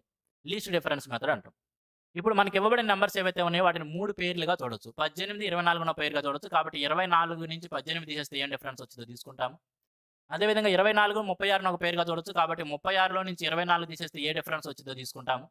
అదేవిధంగా 18ని 36ని మరొక పేరుగా చూస్తే 36లో నుంచి ఆ 18 తీసేస్తే ఏ డిఫరెన్స్ వచ్చిందో చూద్దాం. కాబట్టి 24 నుంచి 18 తీసేస్తే మనకి 6 వస్తుంది. 36లో నుంచి 24 తీసేస్తే 12 వస్తుంది. అదేవిధంగా 36లో నుంచి 18 తీస్తే 18 వచ్చింది. ఈ విధంగా డిఫరెన్సులు తీసుకున్నప్పుడు వాటి మధ్య డిఫరెన్సులు తీసుకున్నప్పుడు ఆ డిఫరెన్సుల్లో లీస్ట్ డిఫరెన్స్ లేదా దాని యొక్క ఫ్యాక్టర్స్ ఈ డిఫరెన్సులు రాసినప్పుడు వీటిలో లీస్ట్ డిఫరెన్స్ లేదా factor of that least difference. ఈ విధంగా డిఫరెన్సులు తీసుకుంటున్నప్పుడు ఆ డిఫరెన్స్లు ఏవైతే ఉన్నాయో వాటిలో చిన్నది లేదా దాని యొక్క ఫ్యాక్టరే మనకు కావాల్సిన గసాబా అవుతుంది. ఇక్కడ ఈ డిఫరెన్స్లు ఏవైతే ఉన్నాయో వాటిలో చిన్నది ఏంది 6. ఈ డిఫరెన్స్ అనేది ఆ ఇవ్వబడిన నంబర్లన్నింటినీ కూడా భాగించింది కదా. 6 అనేది 18కి ఒక ఫ్యాక్టరీ, 6 అనేది 24కి ఫ్యాక్టరీ, 6 అనేది 36కి ఒక ఫ్యాక్టరీ. కాబట్టి ఏం చెప్పచ్చు, ఈ 6 అనేది వాటన్నిటిని భాగిస్తుంది కాబట్టి ఇప్పుడు హెచ్సిఎఫ్ 6 అని చెప్పొచ్చు. హెచ్సిఎఫ్ 6 అని చెప్పచ్చు. ఇదో మెథడ్ అనమాట. లీస్ట్ డిఫరెన్స్ తీసుకొని ఆ లీస్ట్ డిఫరెన్స్ లేదా దాని యొక్క ఫ్యాక్టర్స్. ఒకవేళ ఇక్కడ 6 అనేది ఆ మూడింటిని కూడా భాగించి ఉండకపోతే అప్పుడేం చేసి ఉండేవాళ్ళం అంటే ఆ 6 యొక్క ఫ్యాక్టర్స్లోకి వెళ్ళేవాళ్ళం. 6 యొక్క ఫ్యాక్టర్స్ ఏంది, నెక్స్ట్ ఫ్యాక్టర్స్ 3 2 1 అవి తీసుకునేవాళ్ళం. అవి ఇవ్వబడిన నెంబర్స్ని ఇవ్వబడిన అన్ని నెంబర్స్ని ఏ నెంబర్ అయితే డివైడ్ చేస్తుందో దాన్ని హెచ్సిఎఫ్ అనేవాళ్ళు. ఇది లీస్ట్ డిఫరెన్స్ మెథడ్ అనమాట. మరొక మెథడ్ వచ్చేటప్పటికి వాటిని ఫ్యాక్టరైజేషన్ ఫామ్లో రాయడం. ఇవ్వబడిన నెంబర్స్ ఏవైతే ఉన్నాయో 18. అసలు 18 అంటే ఏమిటంటే 2 9లుగా చూడొచ్చు. కాబట్టి 2 9లు కాబట్టి 2 9. మరి 9 అంటే ఎలా చూడొచ్చండి, మళ్ళీ 2 × 9 అంటే 3² కదా. కాబట్టి 18 అనేది 2 × 3² వలన ఏర్పడింది. తర్వాత 24 ఉంది. 24 ఎలా ఏర్పడిందండి, 8 3లుగా చూడొచ్చు. కాబట్టి 8 × 3గా చూడొచ్చు. 8 అంటే ఏం తెలుసు మనకి, 2³ × 3. అంటే 24 ఎలా ఏర్పడిందంటే 2³ ని 3తో మల్టిపుల్ చేయడం వల్ల ఏర్పడింది. కాబట్టి దాని మూలాల రూపంలో రాశారు. అదేవిధంగా 36 కనుక మనం తీసుకున్నట్లయితే 36 ఎలా వచ్చిందండి, 9 4లు. కాబట్టి దాన్ని 4 9లుగా చూస్తున్నాను. 4 అంటే 2², అదేవిధంగా 9 అంటే 3². కాబట్టి 36 అనేది 2² × 3². 4ను 9తో మల్టిపుల్ చేస్తే వచ్చింది. ఇవ్వబడిన నెంబర్స్ ఏవైతే ఉన్నాయో ఒకవేళ వాటిని ఈ ఫామ్లో రాయగలిగినా లేదా వాడే కొన్నిసార్లు ఈ ఫామ్లో ఇచ్చేస్తుంటాడు. వాటిని ప్రైమ్ ప్రొడక్ట్ ఫార్మ్ అంటాం. ప్రైమ్ ఫ్యాక్టరైజేషన్ ఫార్మ్ అని కూడా అంటూ ఉంటాం. ఈ విధంగా అన్ని కూడా ప్రధాన సంఖ్యల రూపంలో రాశాను చూడండి. 2 అనేది 3 అనేది 2 అనేది 3 అనేది ఆ విధంగా అన్ని కూడా ప్రైమ్ నెంబర్స్ అంటే ప్రధాన సంఖ్యల రూపంలోనే రాశాము. అంటే మరి ప్రైమ్ నెంబర్స్ అంటే ఏమిటి? కాంపోజిట్ నెంబర్స్ అంటే ఏమిటి? ఇక్కడ చెప్పుకోం. నంబర్ సిస్టమ్‌లో చెప్పుకుంటాం. ఇలా రాసినప్పుడు అన్నింటిలోనూ కామన్‌గా ఉన్న ప్రైమ్ నంబరు మరియు దాని యొక్క లీస్ట్ ఎక్స్‌పోనెంట్ తీసుకుంటాం. ఏం చెప్పాలండి? కామన్‌గా ఉండాలి. అన్నింటిలోనూ మనకి కామన్‌గా ఉండాలి. Common and least exponent. Least exponent. Exponent అంటే ఘాతం అని తెలుగులో. కామన్ అంటే అన్నింటిలోనూ ఉండాలి. లీస్ట్ ఎక్స్‌పోనెంట్ ఉండాలి. ఇప్పుడు 2 అనే ప్రైమ్ నంబర్ చూస్తే అన్నింటిలోనే ఉంది. ఇవ్వబడిన 3 నంబర్‌ల్లోనే ఉంది. కాబట్టి 2 అనే బేస్ అయితే ఖచ్చితంగా తీసుకుంటాం. మరి దాని పవర్‌లో ఏం పెట్టాలి? ఎక్స్‌పోనెంట్ ఏం పెట్టాలి? పవర్‌లో ఏం పెట్టాలంటే లీస్ట్. ఇక్కడేమో 2 పవర్ 1 ఉన్నట్టే కదా! ఏమి లేదంటే 1 ఉన్నట్టే. ఇక్కడేమో 2 క్యూబ్ ఉంది. ఇక్కడేమో 2 స్క్వేర్ ఉంది. అన్నిటికంటే లీస్ట్ ఎక్స్‌పోనెంట్. అన్నిటికంటే లీస్ట్ ఎక్స్‌పోనెంట్ ఏముంది? 1 కాబట్టి 2 పవర్ 1. 2 పవర్ 1 రాసినా లేదా 2 అని రాసినా ఒకటే. దానిని మల్టిపుల్ చేస్తాం. దేంతో? అన్నింటిలోనూ కామన్‌గా ఉండాలి. 3 అనే ప్రైమ్ నంబర్ కూడా అన్నింటిలోనూ కామన్‌గా ఉంది. కాబట్టి 3 తీసుకుంటాం. దాని యొక్క ఎక్స్‌పోనెంట్ కూడా ఏమైంది? అన్నిటికంటే లీస్ట్ ఏముంది? ఇక్కడ 3 ఉందంటే 3 పవర్ 1 ఉన్నట్టే కదా! కాబట్టి ఇక్కడ 3 స్క్వేర్ ఉంది. ఇక్కడ 3 పవర్ 1 ఇక్కడ 3 స్క్వేర్ ఉంది. ఎక్స్‌పోనెంట్ అన్నిటికంటే చిన్నది ఏముందంటే 3. ఇక్కడ 3 పవర్ 1 అంటే ఏం చెప్పొచ్చు? 2 power 1 into 3 power 1 is nothing but 2 into 3. కాబట్టి ఏం చెప్పొచ్చండి? 6. లీస్ట్ అండ్ కామన్‌గా ఉండాలి మరియు లీస్ట్ ఎక్స్‌పోనెంట్ ఉండాలి. ఈ విధంగా ప్రైమ్ ఫ్యాక్టరైజేషన్‌లో ఇచ్చినప్పుడు లేదా మనమే ప్రైమ్ ఫ్యాక్టరైజేషన్‌లోకి రాసుకొనైనా సరే హెచ్‌సీఎఫ్ ఈ విధంగా తీసుకోవచ్చు. క్వెషన్స్ ఒక్కోసారి 18, 24, 36 అని ఇవ్వకుండా డైరెక్ట్‌గా ఈ ఫార్మ్‌లో ఇస్తుంటాడు. 2 into 3 square, 2 cube into 3, 2 square into 3 square, 2 cube into 3 power 5 into 7 power cube ఆ విధంగా. ఆ విధంగా ఇచ్చిన క్వెషన్స్ కూడా మనం క్వెషన్స్ సాల్వ్ చేసేటప్పుడు చేస్తాము. అలా ఇచ్చినప్పుడు ఎలా చేయాలంటే కామన్ అండ్ లీస్ట్ ఎక్స్‌పోనెంట్ అన్నింటిలోనూ కామన్‌గా ఉండాలి మరియు లీస్ట్ ఎక్స్‌పోనెంట్ అయ్యి ఉండాలి. మరి వాటికి ఎక్స్‌పోనెంట్ లీస్ట్ తీసుకుంటాం. కాబట్టి ఇది ఒక మెథడ్ అన్నమాట హెచ్‌సీఎఫ్ తీసుకోవడానికి. ఇవి డిఫరెంట్ అప్రోచెస్. సరే వీటన్నిటికి కూడా ఎంతో కొంత మనం రాయాల్సొస్తుంది. కానీ దీనికంటే కూడా ది బెస్ట్ మెథడ్ నేను చూపిస్తాను. మనం ఎగ్జామ్స్‌లో ఎక్కువ దాన్ని వాడుతూ ఉంటాం. మరి ఒకేసారి అదే చూపించచ్చు కదన్నా! మాకు ఇవన్నీ ఎందుకు చూపిస్తున్నావని అత్తెలిగిపోవద్దు. ఇవన్నీ కూడా ఒక క్వెషన్ యొక్క స్థాయిని బట్టి, క్వెషన్ యొక్క సందర్భాన్ని బట్టి వాడుతూ ఉంటాం. ఒకే మెథడ్ అన్ని చోట్ల అప్లికబుల్ అయ్యిద్దని లేదు. ఒకే క్వెషన్ అన్ని మెథడ్స్‌లోనూ వచ్చిద్దని లేదు. ఓకే. కాబట్టి క్వెషన్‌కి అడిగిన సందర్భాన్ని బట్టి, అక్కడున్న క్వెషన్ యొక్క లెవెల్‌ని బట్టి ఏ డిఫరెంట్ మెథడ్స్ వాడుకుంటామనేది ఆధారపడి ఉంటుంది. కాబట్టి అత్తెలిగిపోయి ఒకటే నేర్చుకుంటాం మేము, ఒకటే నేర్పొచ్చు కదా నువ్వు కూడాని పిచ్చి పిచ్చి కామెంట్‌లు చేయమాకండి.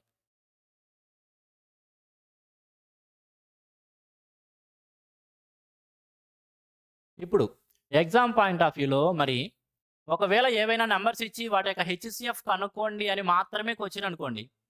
ఏవైనా నంబర్స్ ఇచ్చేసి వాటి యొక్క హెచ్‌సీఎఫ్ కనుక్కోండి అని మాత్రమే క్వెషన్ అయితే అంటే ఒకవేళ ఆ నంబర్స్ యొక్క హెచ్‌సీఎఫ్ నువ్వు కనుక్కుంటే అక్కడితో ఆ క్వెషన్ ఎండ్ అయిపోతుంది అనుకుంటే ఇప్పుడు చెప్పిన ఈ 3 మెథడ్స్‌లో ఏ మెథడ్ వాడుకొనైనా సరే హెచ్‌సీఎఫ్ తీసుకోవచ్చు. క్వెషన్ అయిపోయిద్ది.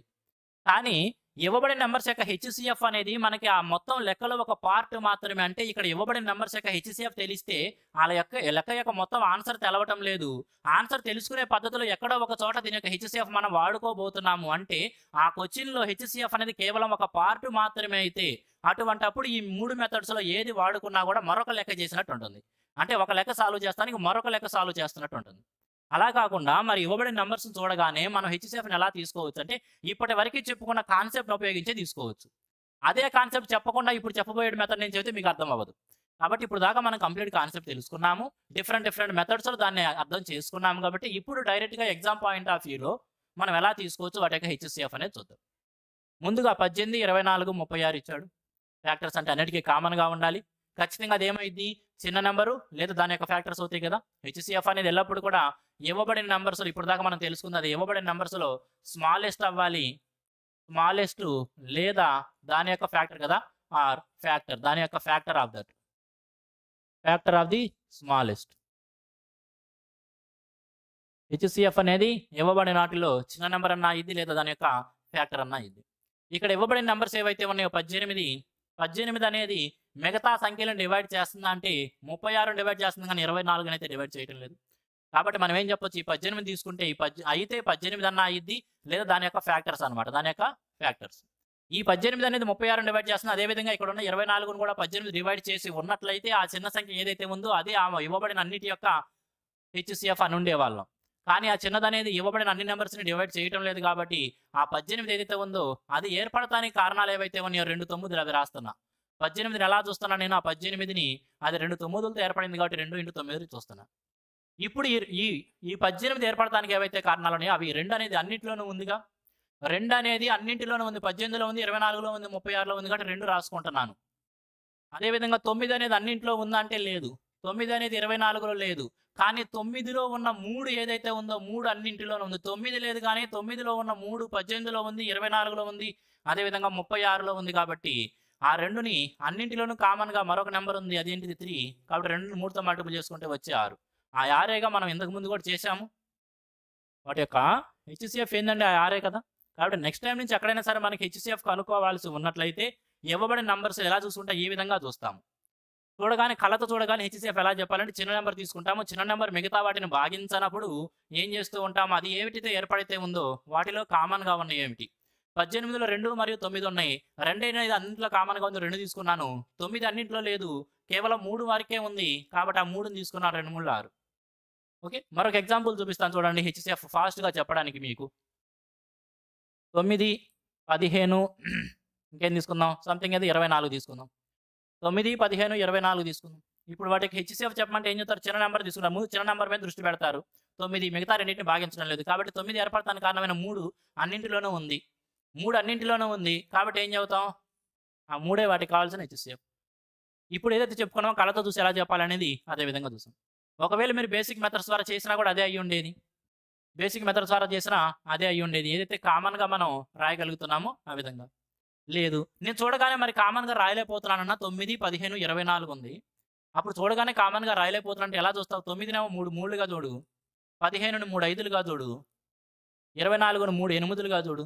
అన్నింటిలో కామన్‌గా ఉన్నది 3 మాత్రమే. దీంట్లో 5 ఉంది. మిగతా రెండిట్లో లేదు. దీంట్లో n ఉంది. మిగతా రెండిట్లో లేదు. అన్నింటిలో కామన్‌గా ఉంది 3ఏగా. ఆ విధంగా కళ్ళతో చూడగానే హెచ్‌సీఎఫ్ చెప్పేయొచ్చు. లేదు మరొక మెథడ్ కూడా చెప్తాను చూడండి. మరొక మెథడ్ కూడా చూద్దాం. 18, 24, 36 యొక్క హెచ్‌సీఎఫ్ తీసుకోవడానికి ముందుగా నంబర్స్ ఏవైతే ఉంటాయో వాటిని 18, 24 అదేవిధంగా 36 వీటన్నిటి చేత కూడా కామన్‌గా ఉన్న నంబర్ బయట రాద్దాం. వీటన్నింటిలో కూడా కామన్‌గా ఉన్న నంబర్ రాసేద్దాం. కామన్‌గా ఏం తీయొచ్చు? వీటన్నిటిలో కూడా 6 అనే నంబర్ తీయొచ్చు. 6 3లు 18 కాబట్టి ఇక్కడ 3 మిగిలింది. 6 4లు 24 కాబట్టి 4 మిగిలింది. 6 6లు 36 కాబట్టి ఇక్కడ 6 మిగిలింది. 6 3లు 6 4లు 6 6లు 36 కాబట్టి అక్కడ 6 మిగిలింది. ఇప్పుడు ఇక్కడ ఇవ్వబడిన నంబర్స్‌లో ఒక్క పెయిర్ అయినా సరే కోప్రైమ్‌గా మిగిలినట్లయితే, ఒక్కటైనా సరే కోప్రైమ్‌గా మిగిలినట్లయితే, కోప్రైమ్స్ అంటే సహప్రధాన సంఖ్యలు. అంటే వాటి మధ్య ఒకటి తప్పితే ఏ ఉమ్మడి కారణాంకం లేదని. If 2 numbers are said to be coprimes, they don't have any common factor rather than 1. ఒకటి తప్పితే ఏ యొక్క ఉమ్మడి కారణాంకం లేకపోతే వాటిని కోప్రైమ్స్ అంటాం. ఇక్కడ 3 మరియు 4 అనే సంఖ్యల మధ్య ఏదైనా మరొక ఉమ్మడి కారణాంకం ఉందా? అంటే వీటి నుంచి ఏదైనా మరొకటి కామన్ తీయగలం. అన్నిటి నుంచి ఒకే నెంబర్ బయట తీయగలం అంటే తీయలేము. కాబట్టి ఎప్పుడైతే కనీసం ఒకటి అట్‌లీస్ట్ 1 కామన్ పెయిర్ మిగిలిందంటే కోప్రైమ్‌గా అట్‌లీస్ట్ 1 కనీసం ఒక్కటైనా సరే కోప్రైమ్ మిగిలిందంటే అక్కడితో ఆపేస్తాం. అప్పటి వరకి వాటి నుంచి ఏ నంబర్‌నైతే మనం బయటికి తీయగలిగామో దాన్ని ఏమంటాం? వాటి యొక్క హెచ్‌సీఎఫ్ అంటాం. ఈ విధంగా నేను మీకు ఇప్పటికి 5 మెథడ్స్ అనుకుంటా మీకు ఎక్స్‌ప్లెయిన్ చేశాను. వీటి నుంచి ఏ నంబర్‌నైతే మాక్సిమం కామన్ తీసేయగలుగుతున్నామో ఆ నంబర్‌ని హెచ్‌సీఎఫ్ అనొచ్చు. ఇదొక షార్టెస్ట్ మెథడ్ ఉపయోగపడుతుంది. దీనికంటే ముందు చెప్పాను కళ్ళతో చూసి ఎలా రాస్తున్నాం అనేది అదొకటి. ఆ 2 మెథడ్స్ ఎగ్జామ్స్‌లో మనం ఎక్కువగా వాడుతూ ఉంటాం. క్వెషన్స్ చేస్తూ మనం ఇంప్లిమెంట్ చేస్తూ వెళ్తే మీకు ఇంకా బాగా అర్థమవుతుంది. ఇవి డిఫరెంట్ మెథడ్స్ అన్నమాట హెచ్‌సీఎఫ్ కనుక్కోవడానికి. మరి ఈ మెథడ్స్ అయిపోయిందంటే లేదు. అనంతం ఉంటాయి. అనేక మెథడ్స్ ఉంటాయి. కానీ మనకి ఉపయోగపడేవి మాత్రమే మనం తెలుసుకుందాం. ఇప్పుడు నేనేవైతే మీకు 5 డిఫరెంట్ మెథడ్స్ చెప్పానో వీటిలో ఏదో ఒక సందర్భంలో క్వెషన్‌ని బట్టి, ఆ సందర్భాన్ని బట్టి ఒక్కొక్క మెథడ్ వాడుకుంటూ వెళ్తాం. ఒకే మెథడ్ అన్నింటికి వచ్చిద్ది. ఇది సింపుల్‌గా ఉంది కదా! ఇదే నేర్చుకుంటామన్నాం ఏమంటే కాదు. ఏ క్వెషన్‌కి ఏ సందర్భంలో ఏ మెథడ్ ఉపయోగపడిద్దనేది ఆ క్వెషన్ యొక్క స్థాయిని బట్టి, ఆ ఇవ్వబడిన నంబర్స్‌ని బట్టి ఉంటది. కాబట్టి అన్నీ నేర్చుకోండి. ఏవైతే డిఫరెంట్ మెథడ్స్ చెప్పానో అన్నీ రావాల్సిందే. ఓకే. ఇది different methods to find HCF అన్నమాట. తరువాత ఎల్‌సీఎం కనుక్కోవడానికి different methods. Different methods to find LCM.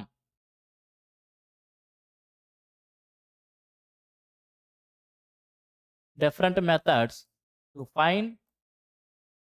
Find LCM. HCF కనుక్కున్నాం కాబట్టి ఎల్‌సీఎం. ఎల్‌సీఎం కనుక్కోవడానికి, కసాగు కనుక్కోవడానికి అనేక పద్ధతులు డిఫరెంట్ మెథడ్స్. ఏ నంబర్స్ అవే నంబర్స్ మనం తీసుకుంటుంది. 18, 24, 36 ఆ నంబర్సేగా తీసుకుంది. ఆ నంబర్స్ యొక్క ఎల్సీఎం కనుక్కోవడానికి డిఫరెంట్ మెథడ్స్ అన్నమాట. First method 1. ఇది కూడా మనం ఫస్ట్ ఏదైతే హై స్కూల్‌లో నేర్చుకుంటామో అదే మెథడ్ ద్వారా చెప్పుకుందాం. 18, 24, 36. 18, 24, 36. ఏం చెబుతామండి? అన్నింటిలోని కామన్‌గా ఏదైతే నంబర్ బయటికి తీయగలమో అది రాస్తాం. అన్నింట్లో 6 బయటికి తీయగలం కాబట్టి 6, 6 3 18, 6 4 24, 6 6 36. 6 బయట తీసాక ఏం మిగిలింది? ఈ విధంగా. హెచ్‌సీఎఫ్‌కేమో ఒక కోప్రైమ్ మిగిలిన ఆపేసాము. ఎల్సీఎంకి అన్ని ఒకట్లు వచ్చిందాకా మనం కంటిన్యూ చేస్తా ఉంటాం. ఇప్పుడు ఈ రెండిట్లో నుంచి 3 బయట తీయగలం కాబట్టి 3 ఒకట్లు 3, 4 పోలేదు కాబట్టి 4 అంతే క్యారీ అవుతుంది. 3 రెళ్ళు 6 కాబట్టి 2 రాస్తాం. ఏ నంబర్ అయితే కామన్ నంబర్‌తో మల్టిపుల్ కాలేదో లేదా డివైడ్ కాలేదో ఆ నంబర్‌ని అదే విధంగా క్యారీ చేస్తూ ఉంటాం. అదే విధంగా క్యారీ చేస్తాం. ఇప్పుడు 4, 2 రెండిట్లోనూ 2 అనేది కామన్‌గా తీయొచ్చు. 1 అనేది అంతే విధంగా క్యారీ చేస్తాం. 2 రెళ్ళు 4 కాబట్టి 2, 2 ఒకట్లు కాబట్టి 2 బయటికి తీసాక 1 మిగిలింది. ఈ చివర్లో ఒకట్లు రావాలని చెప్పుకుంటూ ఉంటాం. మీరు ఇక్కడితో ఆపొచ్చు. లేదు మరొక అడుగు ముందుకేసి 2 నువ్వు కామన్‌గా తీస్తే ఆల్రెడీ 1 ఉంది కాబట్టి 1, 2 ఒకట్లు కాబట్టి 1, 1 ఆల్రెడీ ఉంది కాబట్టి 1. ఈ చివర్లో అన్ని ఒకట్లు మిగిలిపోయినాయి కదా! కాబట్టి ఇప్పుడు ఎల్సీఎం అంటే ఏమవుతుంది అంటే ఎల్సీఎం ఇక్కడ ఏవైతే నంబర్స్ బయటికి తీసామో వాటన్నింటి యొక్క ప్రొడక్ట్ అవుతుంది. ఎల్సీఎం ఏమవుతుంది? ఇక్కడ తీసినవి ఏవైతే ఉన్నాయో 6, అదేవిధంగా 3 ఇంటూ 2 ఇంటూ 2 వాటి యొక్క ప్రొడక్ట్. 6 3 18, 18 2 36, 36 2 72. ఎల్సీఎం ఏమైంది? 72. ఇందాక మనం తీసుకుంది కూడా అదే కదండీ! బేసిక్ మనం అర్థం చేసుకునేటప్పుడు కూడా ఇదో మెథడ్ అన్నమాట. చిన్నప్పటి నుంచి నేర్చుకుంటూ ఉన్నాం. మరొకసారి దీన్ని ఎక్స్‌ప్లెయిన్ చేయాల్సిన అవసరం అయితే లేదు. ఎందుకంటే ప్రతి ఒక్కళ్ళకి వచ్చింది అది. అది కూడా తప్పనిసరిగా నేర్చుకోవాలండి. ఎందుకంటే కొన్ని పెద్ద పెద్ద నంబర్‌లు ఇచ్చినప్పుడు, కాంప్లికేటెడ్ నంబర్‌లు ఇచ్చినప్పుడు మనకి బేసిక్ మెథడే ఉపయోగపడుతూ ఉంటుంది. చెప్పాను కదా! ఒకే మెథడ్ అన్ని చోట్ల ఉపయోగపడిద్దని లేదు. అదేవిధంగా క్వెషన్ యొక్క సామర్థ్యాన్ని, స్థాయిని బట్టి మనం డిఫరెంట్ మెథడ్స్ వాడుకుంటూ ఉంటాం. అన్నీ నేర్చుకోండి. అది ఫస్ట్ మెథడ్ ఏం చేసాము? ఏవైతే నంబర్స్ కామన్ తీయగలమో అన్నింట్లో నుంచి అక్కర్లేదు. ఏవైనా రెండిట్లో నుంచి తీయగలిగినా, ఒక నంబర్ నుంచి తీయగలిగినా సరే వాటిని మాక్సిమం చిన్న నంబర్స్‌గా మార్చేసుకుంటూ ఉంటాము. ఆ తర్వాత ఏవైతే నంబర్స్ కామన్ తీసామో వాటన్నిటి యొక్క మల్టిప్లికేషన్ తీసుకుంటాం. ప్రొడక్ట్ తీసుకుంటే ఆ రిజల్ట్ ఏదైతే ఉంటుందో అదే మనకు కావాల్సిన ఎల్సీఎం అవుతుంది. That is 72. అదొక మెథడ్ అన్నమాట. Second method 2. ఏం చెప్పుకున్నామండి ఎల్సీఎం? ఏం చెప్పుకున్నాం? ఎల్సీఎం అంటే లీస్ట్ కామన్ మల్టిపుల్. మల్టిపుల్స్‌లో కామన్‌గా ఉన్న వాటిల్లో లీస్ట్‌గా ఉన్నది. అంటే ఖచ్చితంగా ఈ పెద్ద నంబర్ ఏదైతే ఉందో 36 దాని యొక్క మల్టిపుల్ కూడా అయ్యుండాలిగా అది. ఈ చిన్న నంబర్స్ గురించి కాసేపు పక్కన పెట్టు. అది లీస్ట్ కామన్ మల్టిపుల్ అంటే ఖచ్చితంగా 36 యొక్క మల్టిపుల్ కూడా అయ్యుండాలి. కాబట్టి ఇక్కడ మనం పెద్ద నంబర్ మీద దృష్టి పెడదాం. కాబట్టి ఇప్పుడు ఎల్సీఎం ఏమవుతుందని చెప్పుకోవచ్చంటే అన్నిటికంటే మాక్సిమం నంబర్ ఏదైతే ఉందో గ్రేటెస్ట్ నంబరు అది అవ్వచ్చు. లేదా దాని యొక్క మల్టిపుల్ అవ్వచ్చు. కాబట్టి ఏం చెప్పొచ్చు? అన్నిటికంటే కూడా మాక్సిమం నంబర్ లేదా గ్రేటెస్ట్ నంబరు ఇవ్వబడిన వాటిలో greatest number or its multiple అన్నమాట. Its multiple. ఏవైతే నంబర్స్ ఇవ్వబడినాయో వాటిలో అన్నిటికంటే పెద్ద నంబరు లేదా దాని యొక్క మల్టిపుల్ అన్నమాట. పెద్ద నంబరు లేదా దాని యొక్క మల్టిపుల్. అంటే ఇక్కడ ఏదైతే నంబర్ ఇవ్వబడిందో 36 అయితే 36 అన్నా అవ్వాలి. లేదా దాని యొక్క మల్టిపుల్ అన్నా అవ్వాలి. 36 అవుతుందంటే 18 రెళ్ళు 36 కాబట్టి ఓకే. ఇంతవరకు ఓకే. కానీ 24 అనేది ఏదైతే ఉందో 24 అనే మల్టిపుల్ 36 కాదు. 24 యొక్క మల్టిపుల్ 36 కాదు. 18 రెళ్ళు 36 కాబట్టి 18 అనే దాని యొక్క మల్టిపుల్ 36 దానికి గుణిజమే. కానీ 24 అనే దాని సంఖ్య యొక్క మల్టిపుల్ అంటే గుణిజం 36 కాదు. 24 ఒకట్లు 24, 24 48 మధ్యలో 36 అనేది 24 యొక్క మల్టిపుల్ కాదు. కాబట్టి 36 అనేది 24కి చెల్లుబాటు కావట్లేదు. కాబట్టి గ్రేటెస్ట్ నంబర్ ఏదైతే ఉందో అది మాత్రం కాదు. అది కాకపోతే దాని యొక్క మల్టిపుల్స్. ఇక్కడ గ్రేటెస్ట్ నంబర్ ఏదైతే ఉందో 36 అనేది 24 చేత భాగించబడలేదు కాబట్టి 36 యొక్క ఫస్ట్ మల్టిపుల్ ఏదైతే ఉందో 36 అనేది దాని యొక్క ఎల్సీఎం అవ్వలేదు. ఇక 36 యొక్క సెకండ్ మల్టిపుల్ ఏదైతే ఉందో సెకండ్ మల్టిపుల్ 36 రెళ్ళు ఏమైంది? 72. మరి ఇది అవుతుందా అంటే 18 చేత డివిజిబుల్ అయ్యిద్ది. 24 3 72, 36 రెళ్ళు 72. 36 అనే నంబర్ పెద్ద సంఖ్య ఏదైతే ఉందో అది లేదా దాని యొక్క మల్టిపుల్ ఎల్సీఎం అవుతుంది. ఇక్కడ పెద్ద సంఖ్య 36 అనేది 24 చేత డివిజిబుల్ కాలేదు కాబట్టి అది కాదు. ఇక 36 యొక్క నెక్స్ట్ మల్టిపుల్ ఏంది? 72. కాబట్టి 36 రెళ్ళు 72 అనేది ఇవ్వబడిన అన్ని సంఖ్యల చేత డివిజిబుల్ అవుతుంది కాబట్టి వాటి యొక్క ఎల్సీఎం ఏమి రాయొచ్చు? 72. వాటి యొక్క ఎల్సీఎం 72 అని రాయొచ్చు. అది మరొక మెథడ్ అన్నమాట. మరి డిఫరెంట్ మెథడ్ మరొక మెథడ్ ఏం చెప్పుకోవచ్చు మనం? ఎగ్జామ్స్‌లో మనం ఏదైతే ఫాస్ట్‌గా వాడుతున్నామో అది. ఆ మెథడ్ కూడా చూపిస్తాను చూడండి. ఎగ్జామ్ పాయింట్ ఆఫ్ వ్యూలో మరొక మెథడ్‌ని మనం చాలా ఫాస్ట్‌గా తీసుకుంటాం. ఏంటిదంటే 18, 24, 36 ఇచ్చాడు. వాటిలో పెద్దదేంది? 36 తీసుకున్నాం. 36 తీసుకున్నాం. 18 ఆల్రెడీ 36లో ఉంది కాబట్టి మనం 18ని మరచిపోవచ్చు. ఇక్కడ ఇవ్వబడిన నంబర్స్ ఏవైతే ఉన్నాయో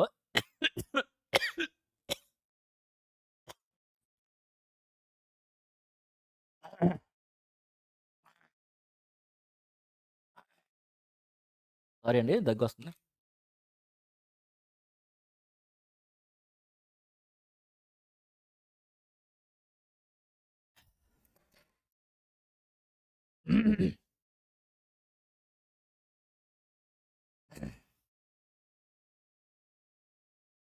ఇవ్వబడిన నంబర్స్‌లో పెద్ద నంబర్స్ ఏవైతున్నాయో 18, 24, 36 ఎల్‌సిఎం చూడగానే ఎలా తెలుసుకుంటాం? మనం టైమ్ అండ్ వర్క్ క్వెషన్స్‌లో గూడా చాలా సార్లు మీకు ఇంతకు ముందు నేను ఎక్స్‌ప్లెయిన్ చేసిన ప్రీవియస్ పేపర్ ఎక్స్‌ప్లనేషన్‌లో గూడా డైరెక్ట్‌గా ఎల్‌సిఎం ఎలా తీసుకోవచ్చని చెప్పాను. అక్కడ ఏ మెథడ్ వాడుతున్నాం అంటే పెద్ద నంబర్ తీసుకుంటాం 36. ఆల్రెడీ ఇక్కడున్న 18 అనేది 36లో ఇమిడి ఉంది. 18 అనేది 36లో ఆల్రెడీ ఉంది కాబట్టి అసలు 18 మనం పట్టించుకోవాల్సిన అవసరం లేదు. ఇక మిగిలిందేంది 24. 36 ఉంది. ఇక్కడ 24 ఉంది. 24 అంటే ఎలా చూడొచ్చు మనం? 8 మూళ్ళుగా చూడొచ్చు. 24ని మనం 8 మూళ్ళుగా చూడొచ్చు గదా! 8 మూళ్ళుగా చూడొచ్చు. 3 అనేది ఆల్రెడీ 36లో ఉందిగా. ఈ 24 ఏర్పడటానికి ఏదైతే కారణమయిందో ఆటిల్లో 8 మరియు 3 ఈ 3 అనేది ఆల్రెడీ 36లో ఉంది. మరి 8 36లో ఉందా అంటే లేదు. 8 36లో లేదు. కానీ ఏముంది? 4 అయితే ఉంది. ఈ 8లో ఒక పార్ట్ అయిన 4 అయితే ఈ 36లో ఉంది. 4 రెళ్ళు 8 కదా! ఈ 8ని ఎలా చూడొచ్చు మనం? 4 రెళ్ళుగా చూడొచ్చు. ఈ 8 లేదు కానీ 4 అయితే ఉంది. ఇక మిగిలిపోయింది ఏదైతే ఉందో 2 దాంతో మల్టిపుల్ చేసుకుంటే మనకి 72 ఎల్‌సిఎం వస్తుంది. టైమ్ అండ్ వర్క్ క్వెషన్స్‌లో చూడగానే మనం ఎల్‌సిఎం ఎలా తీసుకుంటున్నామంటే ఈ విధంగా తీసుకుంటున్నాం. మరొకసారి చూడండి, ఎక్స్‌ప్లెయిన్ చేస్తాను. ఈ మెథడ్ చాలా ఇంపార్టెంట్ మనకి. ఎగ్జామ్స్‌లో ఎక్కువ ఈ మెథడ్ వాడుతూ ఉంటాం. ఏంటిది? 18, 24 మరియు 36 అనే నంబర్‌లు ఇచ్చాడు. వాటి యొక్క ఎల్‌సిఎం చెప్పమంటున్నాడు. ఎల్‌సిఎం అనేది ఎల్లప్పుడు కూడా పెద్ద నంబరు లేదా నీకు మల్టిపుల్ అవుతుందని మనం తెలుసుకున్నాము. కాబట్టి ఇక్కడ 36ను ముందుగా తీసుకుంటున్నాం. ఈ 18 ఆల్రెడీ 36లో ఉంది కాబట్టి దాన్ని నెగ్లెక్ట్ చేసేయొచ్చు. ఇక 24, 24 అనేది 8 మూళ్ళుగా చూడొచ్చు కదా! 3 అనేది ఆల్రెడీ 36లో ఉంది. మరి 8 36లో ఉందంటే లేదు. కానీ 4 అయితే ఉంది. 8లో పార్ట్ అయిన 4 ఉంది. 8 ఉండాల్సింది 4 ఉంది కాబట్టి ఇక 4 రెళ్ళు 8 కాబట్టి ఇక మిగతా 2 మిస్ అయింది. కాబట్టి 2 తీసుకుందాం. 36 రెళ్ళు ఎంత? 72. ఎల్‌సిఎం ఆ విధంగా 72 డైరెక్ట్‌గా రాయొచ్చు. టైమ్ అండ్ వర్క్ క్వెషన్స్‌లో మనం ఈ మెథడ్ వాడుకుంటూ ఉంటాం. ఇవన్నీ వాడతా ఉంటే మరలా మరొక లెక్క చేసినట్టు ఉంటది కదా! కాబట్టి చూడగానే ఒక పనిని ఒక వ్యక్తి 18 రోజుల్లో, మరో వ్యక్తి 24 రోజుల్లో, మరో వ్యక్తి 36 రోజుల్లో చేయగలడన్నప్పుడు టోటల్ వర్క్ ఎలా రాసేస్తున్నాం? డైరెక్ట్‌గా 72ని ఎలా తీసుకుంటున్నామంటే ఈ మెథడ్ వాడుకొని. ముందుగా పెద్ద నంబర్ తీసుకుంటాం. ఈ 18 36లో ఉంది కాబట్టి దాన్ని నెగ్లెక్ట్ చేసాం. 24 8 మూళ్ళు 3 అనేది ఆల్రెడీ ఉంది. 8 8లో కూడా 4 అనేది ఆల్రెడీ ఉంది. ఇక మిగిలింది 2 కాబట్టి 2తో మల్టిపుల్ చేసాం. 72 అని డైరెక్ట్‌గా టోటల్ వాటి యొక్క ఎల్‌సిఎం రాసుకోవచ్చు. ఇదొక మెథడ్. అదే విధంగా ఇదే ఎల్‌సిఎంని మనకి ప్రైమ్ ఫ్యాక్టరైజేషన్‌లో కూడా అడుగుతూ ఉంటాడు. ప్రైమ్ ఫ్యాక్టరైజేషన్‌లో కూడా ఎల్‌సిఎం తెలుసుకొని తీరాలి. చెప్పాను కదా! డిఫరెంట్ మెథడ్స్ అన్నీ తెలుసుకొని తీరాలి. ఏ నంబర్స్ తీసుకుంటున్నామండి ఇప్పుడు మనం? 18, 24, 18, 24 అదేవిధంగా 36. 18 అనేది ఏర్పడుతుంది. ఎలా ఏర్పడుతుందంటే 2 9లు. తెలిసిందే కదా! 2 9లు. అంటే ఎలా చెప్పొచ్చు? 2 ఇంటూ 9 అంటే 3 స్క్వేర్. 24 ఎలా ఏర్పడుతుందంటే గనక 8 మూళ్ళు. కాబట్టి 3 8లు లేదా 8 మూళ్ళు లేదని రాయొచ్చు. 8 మూళ్ళు. 8 అంటే ఏందండి? 2 క్యూబ్ ఇంటూ 3 అనమాట. 36 ఎలా ఏర్పడుతుంది? 4 9లు. 4ని ఎలా రాయొచ్చు మనం? 2 స్క్వేర్‌గా రాయొచ్చు. 9 అంటే ఏం చెప్పొచ్చు? 3 స్క్వేర్. ఈ విధంగా ప్రైమ్ నంబర్ యొక్క ప్రొడక్ట్‌లో రాసిన తర్వాత ప్రైమ్ ఫ్యాక్టరైజేషన్ అంటాం తెలుగులో. ఇంగ్లీష్‌లో. తెలుగులో అయితే గనక తెలుగులో ప్రైమ్ నంబర్స్‌ని ప్రధాన సంఖ్యల యొక్క లబ్దంగా రాసామని. ఈ విధంగా రాసిన తరువాత కనీసం ఒక్కసారి కనపడిన హెచ్‌సిఎఫ్‌లో ఏం చేసామండి? కామన్‌గా ఉండాలి మరియు లీస్ట్ ఎక్స్‌పోనెంట్ తీసుకున్నాము. కానీ ఎల్‌సిఎంకి వచ్చేటప్పటికి అట్‌లీస్ట్ 1 అపియరెన్స్ ఉన్నా సరే, అట్‌లీస్ట్ 1 అపియరెన్స్ ఉన్నా సరే, అట్‌లీస్ట్ 1 అపియరెన్స్ ఉన్నా సరే ఏం తీసుకోవాలంటే మాక్సిమం ఎక్స్‌పోనెంట్ తీసుకోవాలి లేదా గ్రేటెస్ట్ ఎక్స్‌పోనెంట్ తీసుకోవాలి. గ్రేటెస్ట్ ఎక్స్‌పోనెంట్ తీసుకోవాలి. ఒక్కసారి కనపడినా సరే దాని యొక్క గ్రేటెస్ట్ ఎక్స్‌పోనెంట్ అంటే దాని యొక్క అత్యున్నతమైన ఘాతాన్ని తీసుకుంటాం. ఒక్కసారి కనపడినా సరే దాని యొక్క అత్యున్నతమైన ఘాతాన్ని తీసుకుంటాం. ఇక్కడ ఈ ప్రైమ్ ఫ్యాక్టరైజేషన్‌లో రాసినప్పుడు మనకి 2 అనే ప్రైమ్ నంబర్ కనపడుతుంది. ఒక్క చాట కనపడినా చాలు. అన్నింటిలోనూ కామన్‌గా ఉండాల్సిన అవసరం లేదు. ఒక్క చోట కనపడినా చాలు. కాబట్టి 2 అనేదైతే నాకు కనపడుతుంది. కాబట్టి 2 తప్పనిసరిగా ఉండాలి. మరి దాని ఎక్స్‌పోనెంట్ ఏం రాయాలంటే గ్రేటెస్ట్‌ది. అన్నిటికంటే పెద్ద ఎక్స్‌పోనెంట్ ఎక్కడ కనపడిందో అక్కడ. ఇక్కడ 2 ఉందంటే 2 పవర్ 1 ఉన్నట్టు. 2 క్యూబ్, 2 స్క్వేర్ వాటి యొక్క ఎక్స్‌పోనెంట్ చాలా పెద్దది ఎక్కడ కనపడిందంటే ఇక్కడ 2 క్యూబ్ కనపడింది. కాబట్టి 2 క్యూబ్ తీసుకుంటాను. ఇంటూ ఒక్కసారి కనపడినా చాలు. నాకు 3 అన్ని చోట్ల కనపడుతుంది. అన్నిట్లో ఉండాల్సిన అవసరం లేదు. కేవలం ఒక్క చోట ఉన్నా చాలు. కాబట్టి 3 అయితే తప్పనిసరిగా తీసుకుంటాను. మరి దానికి ఎక్స్‌పోనెంట్ ఏం పెట్టాలంటే ఇక్కడ 2, ఇక్కడేమో 1 ఉన్నట్టు, ఇక్కడేమో 2 ఉన్నట్టు. ఏం చెప్పాం? గ్రేటెస్ట్ ఎక్స్‌పోనెంట్ అత్యున్నతమైన ఘాతాన్ని తీసుకుంటాం. అన్నింటిలోనూ ఎక్కువగా ఉన్న ఘాతం ఏంది? 2 కాబట్టి ఆ 2 తీసుకున్నాను. 2 క్యూబ్ అంటే ఏమిటి 8, 3 స్క్వేర్ అంటే ఏంది 9, కాబట్టి 8 వందలు ఎంత 72. 72 ఆ 72 వాటి యొక్క ఎల్సిఎం అన్నాం. ఆ 72 వాటి యొక్క ఎల్సిఎం కదా. ఇందా నుంచి మనం చేస్తున్న అదే నెంబర్స్ ప్రతి చోట ఎల్సిఎం మనకు 72 వచ్చింది. ఈ విధంగా హెచ్సిఎఫ్ అంటే ఏమిటి, ఎల్సిఎం అంటే ఏమిటి కంప్లీట్ కాన్సెప్ట్ తెలుసుకున్నాము. వాటిని డిఫరెంట్ మెథడ్స్లో ఎలా ఫైండ్ అవుట్ చేయడమో తెలుసుకున్నాము.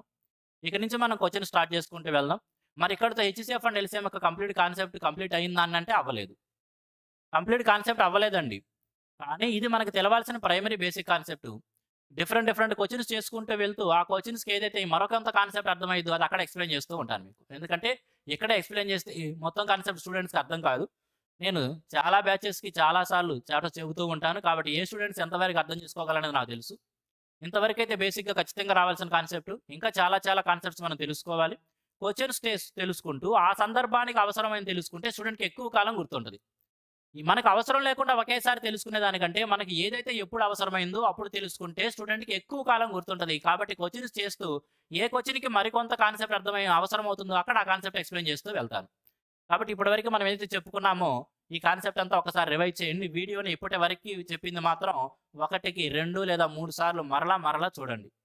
ఇప్పటి వరకు చెప్పిన వీడియోని మరలా 2 సార్లు లేదా 3 సార్లు చూసి జాగ్రత్తగా అర్థం చేసుకున్న తర్వాత అప్పుడు క్వశ్చన్స్లోకి రండి. నేనైతే కంటిన్యూ చేస్తాను కాబట్టి వీడియో క్వశ్చన్స్లోకి వెళ్ళబోతున్నాను. మీరైతే మాత్రం ఇక్కడితో వీడియోని ఆపండి, మరలా చూసుకొని రండి. రెండోసారి నోట్స్ రాసుకోండి, ప్రిపేర్ చేసుకోండి. ఈచ్ అండ్ ఎవ్రీ పాయింట్ నేను చెప్పినవన్నీ కూడా చక్కగా రాసుకోండి. అప్పుడు క్వశ్చన్స్లోకి రండి. ఓకే, సరే క్వశ్చన్ స్టార్ట్ చేద్దాం. ఫస్ట్ క్వశ్చన్ చిన్న క్వశ్చన్సే కాబట్టి వీటికి ఆప్షన్లు ఇవ్వలేదు. ఎమ్మటే వెళ్ళి ఒకటో క్వశ్చన్ చూడగానే మాత్రం వెళ్ళిపోయి కిందకి వెళ్ళి ఆప్షన్ ఇవ్వలేదని పాపం చేసినట్టు పెద్ద కామెంట్ చేయాల్సిన అవసరం లేదు. ఓకే, చిన్న క్వశ్చన్స్ ఎక్కడ ఆప్షన్ ఇవ్వాలి ఎక్కడ ఆప్షన్ ఇవ్వకూడదని నాకు తెలుసు. ఖచ్చితంగా I have more experience than all of you. ఎక్కడ ఏమి ఇవ్వాలి ఏమి ఇవ్వకూడదు నాకు తెలుసు. వెళ్ళిపోయి అన్న ఆప్షన్ ఇస్తే బాగుండేది కదా, ఆప్షన్లు ఇవ్వు అని నాకు సలహాలు ఇవ్వాల్సిన అవసరం లేదు. HCF of 18, 27 and 81. 18, 27 మరియు 81 యొక్క ఏమడుగుతున్నాడు, గసాబా అడుగుతున్నాడు. సరే గసాబా అడగగానే ఏం చెప్పాం, డిఫరెంట్ మెథడ్స్ చెప్పాం. కానీ ఎగ్జామ్ పాయింట్ ఆఫ్ వ్యూలో మనకి ఏదైతే ఉపయోగపడిద్ది అన్నామో అదే తెలుసుకుందాం. ముందుగా మనం ఏం తెలుసుకోవచ్చు, గసాబా అనేది తప్పనిసరిగా ఏం చెప్పుకున్నాము, చిన్న నెంబరు దాని యొక్క ఫ్యాక్టరు. చిన్న నెంబర్ అన్న అయ్యిద్ది. ఎప్పుడు చిన్న నెంబర్ అయ్యిద్ది అంటే ఈ చిన్న నెంబర్ మిగతా నెంబర్స్ అన్నింటినీ కూడా భాగిస్తూ ఉన్నట్లయితే, అంటే ఈ చిన్న నెంబరే మిగతా వాటన్నిటికీ కూడా ఉమ్మడి కారణాంకం అయినట్లయితే ఆ చిన్న నెంబర్ని దానికి గసాబా అని చెప్పేవాళ్ళం. ఒకవేళ ఆ చిన్న నెంబర్ మిగతా అన్ని నెంబర్లని భాగించకుండా ఉన్నట్లయితే చిన్న నెంబరు దాని యొక్క ఫ్యాక్టర్స్ ఏవైతే ఉన్నాయో అవి వాటి యొక్క గసాబా అవుతుంది. కాబట్టి ఇప్పుడు ఈ 18, 27 మరియు 81 చూసినట్లయితే గసాబా అడిగితే మనం ముందుగా దేని మీద దృష్టి పెడతాం, 18 మీద దృష్టి పెడతాం. 18 మీద దృష్టి పెడతాం. 18 అనేది మిగతా 27 మరియు 81 డివైడ్ చేస్తుందంటే చేయటం లేదు. కాబట్టి హెచ్సిఎఫ్ 18 అయితే కాదు. మరి 18 కానప్పుడు ఏమవ్వాలి, 18 యొక్క ఫ్యాక్టర్స్ అవ్వాలి. 18 యొక్క ఫ్యాక్టర్ ఏంది, తర్వాత నెమ్మటే వచ్చే ఫ్యాక్టర్ ఏంది 9. 18 అనే దాని యొక్క ఫ్యాక్టర్ చూస్తే అది కాలేదు కాబట్టి దాని యొక్క ఫ్యాక్టర్ ఏం చూస్తాం 9. 9 అనేది 18ని డివైడ్ చేస్తుంది. 9 అనేది 27ని డివైడ్ చేస్తుంది. 9 అనేది 81ని డివైడ్ చేస్తుంది. 18 కాలేదు కానీ దాని యొక్క ఫ్యాక్టర్ ఏదైతే ఉందో 9 అనేది ఆ ఇవ్వబడిన 3 నెంబర్స్ 18, 27 మరియు 81 3 నెంబర్స్ని కూడా డివైడ్ చేస్తుంది. ఈ 9ని మనం ఏం చెప్పొచ్చు, వాటి యొక్క హెచ్సిఎఫ్ అని చెప్పొచ్చు. ఓకే, కాబట్టి ఆ 18, 27 మరియు 81 నెంబర్స్ ఏవైతే ఉన్నాయో వాటి యొక్క గసాబా అంటే గరిష్ట సామాన్య భాజకం ఏమిటి, 9. ఓకే, డైరెక్ట్గా చెప్పేయచ్చు, చూడగానే చెప్పగలిగారు. Next one, LCM of 25, 30 and 45. 25, 30 మరియు 40 యొక్క కసాగు ఎల్సిఎం అంటున్నాడు. ఎల్సిఎం అంటే ఎల్లప్పుడూ ఏమవుతుంది, పెద్ద నెంబరు లేదా దాని యొక్క మల్టిపుల్. ఎల్సిఎం అనేది ఎల్లప్పుడూ కూడా పెద్ద నెంబరు లేదా దాని యొక్క మల్టిపుల్. ఇక్కడ ఇవ్వబడిన నెంబర్స్ 25, 30 and 45లో పెద్ద నెంబర్ ఏంటంటే 45. అంటే ఎల్సిఎం అయితే 45 అన్న అవ్వాలి లేదా దాని యొక్క మల్టిపుల్ అన్న అవ్వాలి. మరి ఈ 45 అనేది 25 యొక్క మల్టిపుల్ అంటే కాదు. ఒకవేళ ఈ 45 అనేది ఇవ్వబడిన నెంబర్స్ అన్నిటికీ కూడా మల్టిపుల్ అయినట్లయితే, అంటే ఈ 45 అనేది 25 యొక్క మల్టిపుల్ కూడా ఈ 30 యొక్క మల్టిపుల్ కూడా అయినట్లయితే అప్పుడు ఆ 45 అన్నిటి యొక్క ఎల్సిఎం కూడా అయ్యి ఉండేది. కానీ ఈ 45 పెద్ద నెంబర్ ఏదైతే ఉందో 45 మిగతా 2 నెంబర్స్ చేత భాగించబడటం లేదు, అంటే వాటి యొక్క మల్టిపుల్ కాదు. కాబట్టి ముందుగా పెద్ద నెంబర్ అయితే తీసుకున్నా. పెద్ద నెంబర్ 45 అయితే ఖచ్చితంగా ఎల్సిఎంలో ఉంటుంది. మరి ఏ నెంబర్ చేత మల్టిపుల్ చేసుకోవాలి ఇంకా చూసామనుకోండి, 45 ఇప్పుడు ఏదో ఒక నెంబర్తో మల్టిపుల్ చేయాలి. ఏ నెంబర్తో చూడండి, ఇక్కడ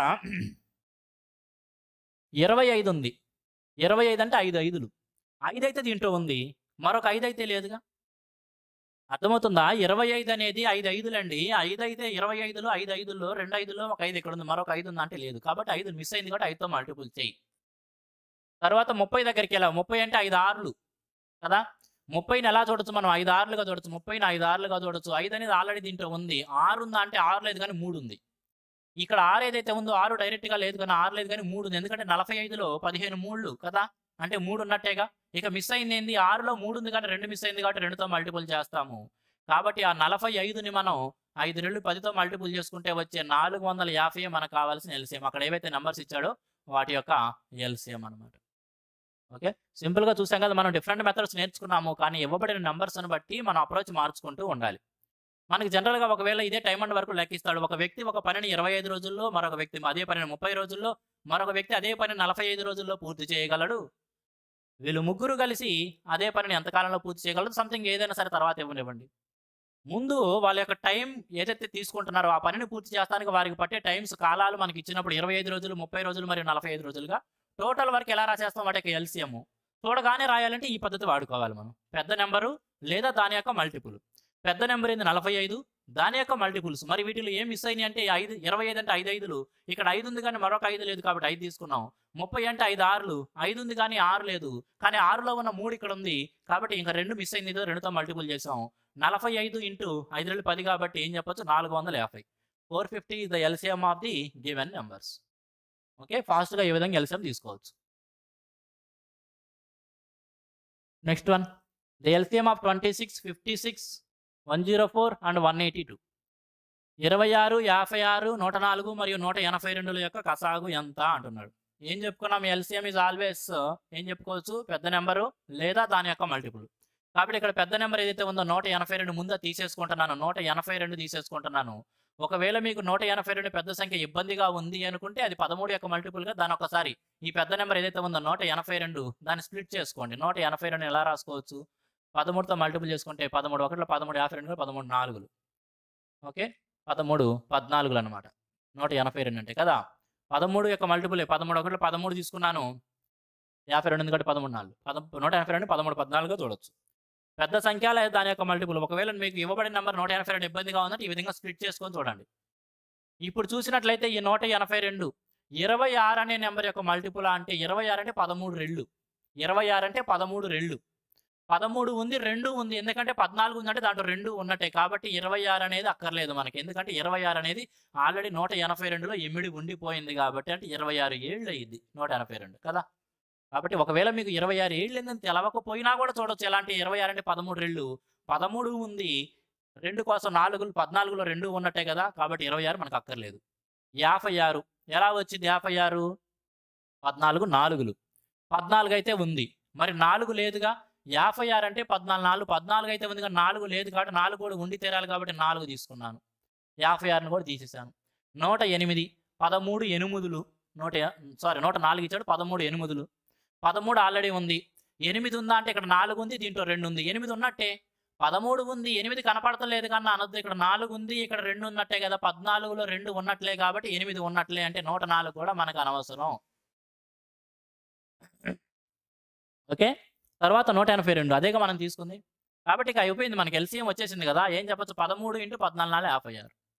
13 × 56 అనేది ఎల్‌సీఎం. చాలా ఫాస్ట్‌గా చేస్తే ఫాస్ట్ చెప్తాను. నేను మీకు ఎక్స్‌ప్లెయిన్ చేయాలి కాబట్టి స్టెప్ బై స్టెప్ చెబుతున్నాను. కానీ చాలా ఫాస్ట్‌గా తీసుకొచ్చే విధంగా. ఏం చెప్పొచ్చు? 13 × 650, 13 6 78. 650 78 728. ఓకే. 728 అనేది ఇవ్వబడిన నంబర్స్ యొక్క ఎల్‌సీఎం అయ్యిద్ది. అర్థమైంది కదండీ! ఇక్కడ చేశాను 13 × 56 ఎలా చూసానంటే నేను 13 5లు 650 కదా! 650 తీసుకున్నాను. 13 4 78 కదా! దానికి 78 కూడాను.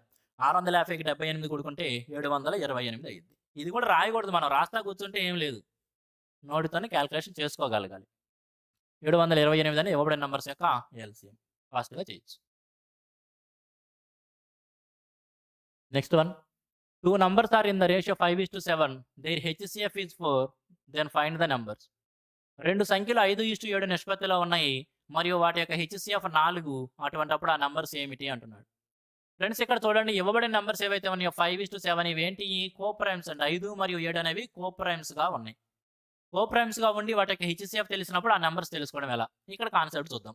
చెప్పాను కదా నేను మీకు, ఏవైతే క్వెషన్‌కి ఇంకా మరికొంత కాన్సెప్ట్స్ కావాల్సొస్తాయి అవి ఆ క్వెషన్ దగ్గరే మీకు డిస్క్రైబ్ చేస్తూ, ఎక్స్‌ప్లెయిన్ చేస్తూ వెళ్తూ ఉంటాను. ఇక్కడ మనం మరొక కాన్సెప్ట్ చూద్దాం. ఇక్కడ మన దగ్గర 2 నంబర్స్ ఉన్నాయండి. మన దగ్గర 2 నంబర్స్ ఉన్నాయి. ఏ అదేవిధంగా బి అనేవి 2 నంబర్స్ ఉన్నాయి. ఈ 2 కూడా ఒకదానికొకటి కోప్రైమ్స్ అంటున్నాను. ఈ 2 కూడా ఒకదానికొకటి కోప్రైమ్స్ అంటున్నాను. ఏ మరియు బి అనేవి 2 ఒకదానికొకటి కోప్రైమ్స్. అదేవిధంగా మన దగ్గర వాటి యొక్క హెచ్సిఎఫ్‌ని హెచ్ అంటున్నాను. క్యాపిటల్ హెచ్‌తో ఇండికేట్ చేస్తుంది వాటి యొక్క హెచ్సిఎఫ్ అన్నమాట. హెచ్‌ని క్యాపిటల్ హెచ్‌ని హెచ్సిఎఫ్ అంటున్నాను. అటువంటప్పుడు ఆ నంబర్స్ ఏమవుతాయంటే ఒరిజినల్ నంబర్స్ ఏమవుతాయి అంటే ఆ నంబర్స్ హెచ్సిఎఫ్ అంటే అర్థమైంది. ఈ హెచ్సిఎఫ్ ఆ 2 నంబర్స్‌లోనే ఉండాలి కదా! కాబట్టి ఖచ్చితంగా ఈ ఏబీ ఏవైతే కోప్రైమ్స్ మిగిలిపోయినా ఆ రెండిట్లోనే హెచ్ ఉండాలి కాబట్టి హెచ్ ఇంటూ ఏ అనేది ఒక నంబర్ అయ్యిద్ది. హెచ్ ఇంటూ ఏ హెచ్ఏ ఒక నంబర్ అవుతుంది. అదేవిధంగా H into B that is HB మరొక నంబర్ అవుతుంది. అంటే ఒరిజినల్ నంబర్స్ ఏంది హెచ్ఏ అండ్ హెచ్బి అనేవి ఒరిజినల్ నంబర్స్. వాటి యొక్క హెచ్సిఎఫ్ ఏమో రెండిట్లో కామన్‌గా ఉన్న క్యాపిటల్ హెచ్‌ని మనం వాటి యొక్క హెచ్సిఎఫ్‌తో ఇండికేట్ చేస్తూ ఉన్నాము. హెచ్ అనేది కామన్ నెంబర్ ఏదైతే తీసేస్తామో ఇక మిగిలిపోయిన ఏ అండ్ బి అనేవి ఒకదానికొకటి కోప్రైమ్స్‌గా ఉన్నట్లయితే అప్పుడు ఏబి ఆ విధంగా మిగిలిపోతాయి. ఒకవేళ మనకి హెచ్ఏ, హెచ్బి అయిన 2 నంబర్స్ ఇచ్చి హెచ్సిఎఫ్ కనుక్కోమంటే రెండిట్లో ఉన్న హెచ్‌ని హెచ్సిఎఫ్ అనొచ్చు. ఇక కోప్రైమ్స్ అంటే ఏబి చెప్పొచ్చు. లేదు ఏబి అనేవి 2 కోప్రైమ్స్ వాటి యొక్క హెచ్సిఎఫ్ హెచ్ అటువంటప్పుడు ఆ నంబర్స్ చెప్పంటే హెచ్‌తో 2 నంబర్స్‌ని మల్టిపుల్ చేసి చెప్పొచ్చు. 2 విధాలా చూపించాను మీకు. రిజల్ట్ నెంబర్ ఇచ్చేసి ఒరిజినల్ నెంబర్ చెప్పమన్నా, ఒరిజినల్ నెంబర్స్ ఇచ్చి రిజల్ట్ నెంబర్ చెప్పమన్నా ఎక్కడైనా సరే 2 కోప్రైమ్స్ మిగిలి వాటి యొక్క హెచ్సిఎఫ్ మనకు తెలిసినట్లయితే అప్పుడు ఆ నంబర్స్‌ని ఏం చెప్పొచ్చు? ఏం చెబుతామండి? హెచ్సిఎఫ్‌నేమో ఇది హెచ్ ఇచ్చినట్టు కదా! ఇవేమో ఏ అండ్ బి ఇచ్చినట్టు. ఇవేమో హెచ్ మన దగ్గర ఉన్నట్లు, ఇవేమో ఏ అండ్ బి మన దగ్గర ఉన్నట్లు. కాబట్టి ఆ 2 నంబర్స్ ఏమవుతాయండి? ఆ నంబర్స్ ఏమవుతాయి అంటే హెచ్ఏ అదేవిధంగా హెచ్బి అవుతాయి కదా! HA, HB. నెక్స్ట్ టైమ్ నుంచి మీరేమి హెచ్ఏలు, హెచ్బిలు ఏమి రాయరు. ఇదంతా తెలిసిన తర్వాత డైరెక్ట్‌గా ఆన్సర్ చెప్పొచ్చు. అర్థమైందా? కాబట్టి హెచ్ఏ, హెచ్బి. హెచ్ఏ అంటే హెచ్ అంటే 4, ఏ అంటే 5. 5 నాలుగులు ఎంత? 20. అదేవిధంగా హెచ్ అంటే 4, బి అంటే 7. 4 ఏళ్ళు ఎంత? 28. కాబట్టి ఆ 2 నంబర్స్ ఏమిటి? 20 మరియు 28. ఓకే. 20 మరియు 28 ఆ 2 నంబర్స్. ఇదంతా తెలుసుకున్నారు కదా! ఇప్పుడు ఇదంతా ఎరేజ్ చేద్దాం. మరలా అదే క్వెషన్ మరలా చేద్దాం. మరొకసారి ఇటువంటి క్వెషన్ ఎక్కడన్నా చూసారు. 2 నంబర్స్ ఉన్నాయంట 5:7 రేషియోలో. ముందుగా మనం చూడాల్సింది ఈ 5:7 ఏదైతే ఉంది ఇది కోప్రైమ్‌లా కాదా? ఇక్కడ ఇవ్వబడిన 2 టర్మ్స్ కోప్రైమ్సా కాదా? 5 అండ్ 7 2 కూడా కోప్రైమ్సే. కాబట్టి వాటి మధ్య ఒకటి తప్పితే మరి ఏ ఉమ్మడి కారణాంకం లేదు. కాబట్టి ఆ 2 కోప్రైమ్సే. హెచ్సిఎఫ్ 4. మరి ఆ 2 నంబర్స్ చెప్పమంటే ఈ 4తో 5ని మల్టిపుల్ చేస్తే 4 5లు 20 ఒక సంఖ్య అవుతుంది. అదేవిధంగా ఈ 4తో 7ని మల్టిపుల్ చేస్తే 4 7లు 28 మరొక సంఖ్య అవుతుంది. 20 మరియు 28 ఆ 2 numbers. Next one. Find the smallest number exactly divisible by each of the numbers 12, 15, 20 and 27. లెక్క చదవండి. Find the smallest number. అతి చిన్న సంఖ్య కనిపెట్టాలంట. కనిష్టమైన సంఖ్య. మరి ఎటువంటి కనిష్ట సంఖ్య అంటే exactly divisible by each of the numbers 12, 15, 20 and 27. 12, 15, 20 మరియు 27 చేత భాగించబడి అతి చిన్న లేదా కనిష్ట సంఖ్య ఏమిటి అంటున్నాడు. ఫ్రెండ్స్ ఏం చెప్పుకున్నామండి ఇంతవరకు మన కాన్సెప్ట్? ఏవేని కొన్ని నంబర్స్ చేత భాగించబడే అతి చిన్న సంఖ్యని ఏమంటామని చెప్పుకున్నాము? కసాగు, ఎల్‌సీఎం అంటామని చెప్పుకున్నాం కదా! ఇక్కడ ఇవ్వబడిన 12, 15, 20 మరియు 27 అన్ని నంబర్ల చేత భాగించబడేది అంటే వీటి యొక్క మల్టిపుల్, కామన్ మల్టిపుల్ కావాలి. అందులో చిన్నది కావాలి. అంటే ఏమడిగినట్టు? ఎల్‌సీఎం అడిగినట్టేగా. అంటే ఇంతకుముందు మనం ఏదైతే క్వెషన్స్ చేసామో ఈ క్వెషన్‌లో ఏమడిగాడు? కొన్ని నంబర్స్ డైరెక్ట్‌గా వాటి యొక్క ఎల్‌సీఎం ఎంత అని అడిగాడు. ఇదే క్వెషన్ కదండీ ఇక్కడ కూడా మనం ఇప్పుడు ఈ ఐదో క్వెషన్ చూసినా కూడా డైరెక్ట్‌గా ఏమడిగినట్టు ఇక్కడ కొన్ని నంబర్స్ ఇస్తున్నాను. వాటి చేత భాగించబడి వీటన్నిటి చేత భాగించబడాలి కాబట్టి వాటి చేత భాగించబడే వాటిలో ఉమ్మడిది, అంటే కామన్‌ది మరియు దాంట్లో చిన్నది అంటున్నాడు. వీటి చేత భాగించబడే వాటిలో ఉమ్మడిది మరియు చిన్నది అంటే ఏమైంది? Least common multiple that is LCM. అంటే డైరెక్ట్‌గా ఏమడుగుతున్నాడు? ఆ ఇవ్వబడిన నంబర్స్ యొక్క ఎల్‌సీఎం ఎంత అబ్బాయి అని అడుగుతున్నాడు. అంతే ఏమి లేదు. టర్మ్ మార్చాడు. మనం కాన్సెప్ట్ అర్థం చేసుకున్నాం కాబట్టి వాడు ఏ విధంగా అడిగినా ఓకే మనకి. అంటే ఇప్పుడు మనం ఏం కనిపెట్టాలి? 12, 15, 20 మరియు 27 నంబర్ల యొక్క ఎల్‌సీఎం కనిపెట్టాలి. ఎల్‌సీఎం ఎల్లప్పుడు ఏమని చెప్పుకున్నాము? పెద్ద నంబరు లేదా దాని యొక్క మల్టిపుల్. ఇవ్వబడిన అన్నింటిలో కూడా పెద్దది 27. 27 తీసుకున్నాను. ఈ 12 అనేది 27ని డివిజిబుల్ చేస్తుందా అంటే కావట్లేదు. అంటే 27 అనేది 12 యొక్క మల్టిపుల్ అంటే కాదు. మరి ఏం మిస్ అయిపోయింది? 12ని ఎలా చూడొచ్చు? 4 3 రాయొద్దండి. ఇక మీదట రాయొద్దు దయచేసి చూడండి నాతో పాటు ఫాలో అవ్వండి. 27 తీసుకున్నాను. ఒకవేళ ఈ 27 అనేది మిగతా నంబర్స్ ఏవైతే ఉన్నాయో వాటన్నిటికి కూడా కామన్ మల్టిపుల్ అయినట్లయితే ఈ 27 మన యొక్క ఎల్‌సీఎం అయ్యి ఉండేది. కానీ కాలేదు కాబట్టి 27 అలా ఉంచుతున్నా. ఇక దాన్ని దేనితో మల్టిపుల్ చేసుకోవాలి. 12 అనేది 4 మూళ్ళుగా చూడొచ్చు. 3 అనేది దీంట్లో ఉంది. 4 ఉందా? లేదు. కాబట్టి 4తో మల్టిపుల్ చేస్తున్నా. తరువాత 15 ఉంది. 15 అంటే 3 ఐదులుగా చూడొచ్చు. 3 అనేది దీంట్లో ఉంది. మరి 5 ఉందా? లేదు. కాబట్టి 5తో మల్టిపుల్ చేస్తున్నా. తర్వాత 20 ఉంది. 20ని 5 నాలుగులుగా చూడొచ్చు. 5 ఉంది, 4 ఉంది. కదా! ఇంకేం రాయాల్సిన అవసరం లేదు. కాబట్టి 27 ఆల్రెడీ ఉంది కాబట్టి రాయాల్సిన అవసరం లేదు. అంటే మనకు కావాల్సిన ఎల్‌సీఎం ఏందండి 24 ఇంటూ 4 ఇంటూ 5. 4 5లు 20, 27 ఇంటూ 20 కాబట్టి ఏం చెప్పొచ్చు 540. 540. ఎల్‌సీఎమే కదా! వాడు అడిగింది జస్ట్ టెర్మినాలజీలో అడిగాడు. డైరెక్ట్ అడగకుండా. కానీ వాడు అడిగిన దాని యొక్క అర్థం ఏమిటి అనేది మనం తెలుసుకొనే వచ్చాము. కాబట్టి ఎల్‌సీఎం ఏమని చెప్పొచ్చు 540 అని చెప్పొచ్చు. ఓకే. Next one. ఇక్కడి నుంచి అన్ని క్వెషన్స్‌కి కూడా మీకు ఆప్షన్స్ వస్తాయండి. బాధపడాల్సిన అవసరం లేదు. ఫస్ట్ 5 క్వెషన్స్‌కి అవసరం లేదు.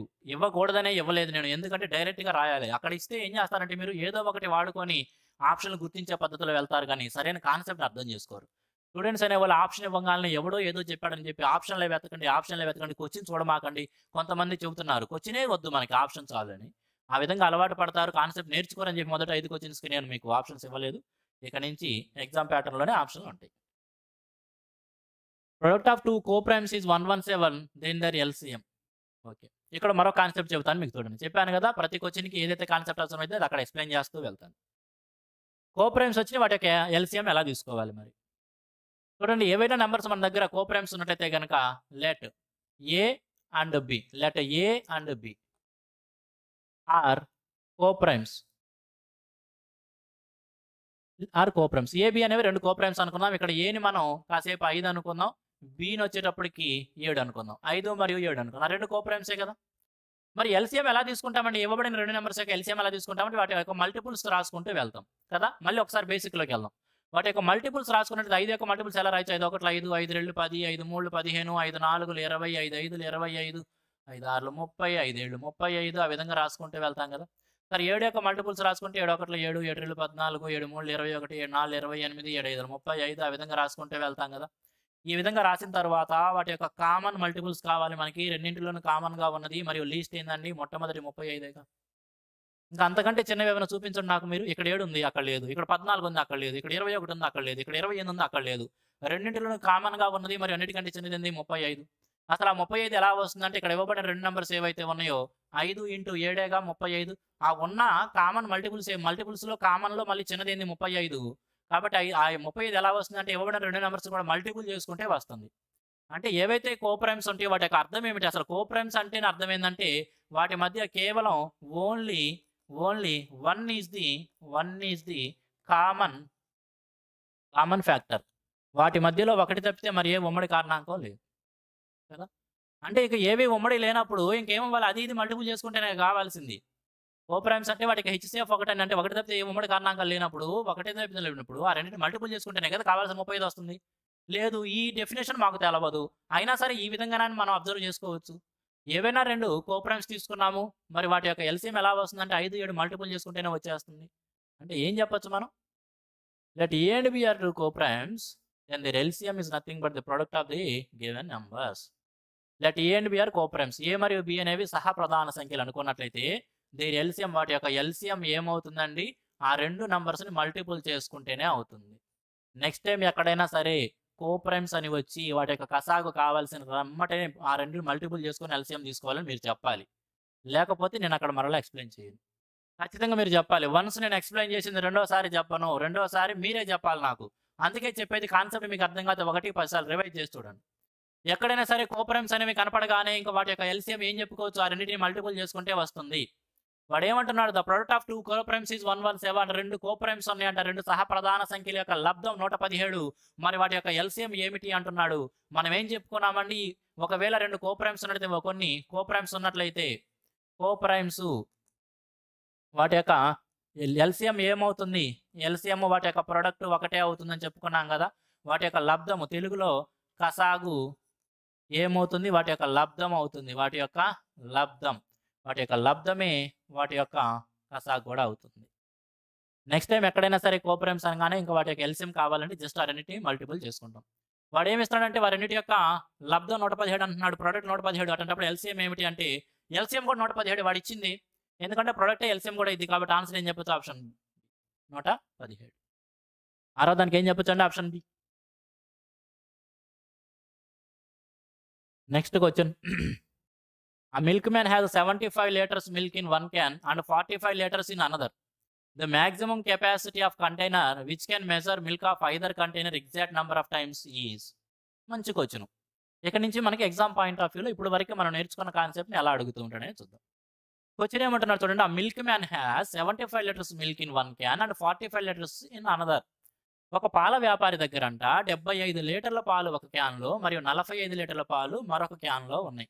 అంటే వాడు ఏమంటున్నాడు చూడండి. ప్రతిసారి డయాగ్రామ్ గీయాల్సిన అవసరం లేదు. ఫస్ట్ టైం కాబట్టి మీకు ఎక్స్ప్లెయిన్ చేస్తున్నాను. మీరు ఈ విధంగా డయాగ్రామ్కి అలవాటు పడద్దు. ఒక పాత్రలో వచ్చేటప్పటికి 75 లీటర్లు మిల్క్ ఉన్నాయంట. మరొక పాత్రలో 45 లీటర్లు మిల్క్ ఉన్నాయంట. మరొక పాత్రలో 45 లీటర్లు మిల్క్ ఉన్నాయి. నిండి ఉన్నాయి అవి. ఓకే సరే. తర్వాత ఏమంటున్నాడు? The maximum capacity of container which can measure milk of either container exact number of times is. ఈ రెండు పాత్రలలో ఉన్న నీటిని పాలను కొలవడానికి మనం వాడదగిన అతిపెద్ద చిట్టి ఏమిటి? అతిపెద్ద కొలత ఏమిటి అంటున్నాడు. అంటే వాడి యొక్క ఉద్దేశం చూడండి. ఇక్కడ ఏమంటున్నాడంటే ఈ 75 లీటర్ల పాలని కూడా ఏదో ఒక మెజర్తో కొలుస్తాడంట. అంటే ఈ మెజర్తో ఈ 75 లీటర్లు దీంట్లో పోయడం అట్లా ఎన్ని వచ్చినాయి అంటే ఒకవేళ మనం 1 లీటర్ తీసుకున్నాం అనుకోండి. 1 లీటర్ది 75 సార్లు కొలవచ్చు. ఇక్కడ ఏం చేయొచ్చు? అదే 1 లీటర్ 45 డివైడ్ చేస్తుంది కాబట్టి 45 సార్లు కొలవచ్చు. ఒకవేళ మనం 5 తీసుకున్నాం అనుకోండి. 5 లీటర్ల చిన్న 5 లీటర్ల గిన్నె తీసుకున్నాం అనుకోండి. ఇది 15 సార్లు కొలవచ్చు. కంప్లీట్గా కొలిచేసింది. అదే 5 45ని కూడా కొలిచిద్ది కాబట్టి 5 దానికి సంబంధించినట్టు 9 సార్లు ఏమో కొలిసిద్ది. వాడు అడుగుతున్నాడు ఈ విధంగా మనం తీసుకోగలిగిన అతిపెద్ద కొలత ఏమిటి? 1 తీసుకున్నాం. అట్లా కాదులే 1తో కొలవడం చాలా సార్లు అవుతున్నాయి, చాలా టైం పడుతుందని చెప్పి 2, 3 తీసుకున్నా కూడా అన్నిట్లో డివిజిబుల్ అయింది. తర్వాత 5కి వచ్చాం. అలా కాదనుకుంటే కనుక ఇంకేదైనా నెంబర్కి వెళ్తాం. ఆ విధంగా ఈ రెండింటిలోనూ ఉన్న పాలని కొలవదగిన అతిపెద్ద కొలత అంటే అతిపెద్ద చీటీ ఏమిటి అంటున్నాడు. అంటే అర్థం ఏం చెబుతున్నాడు?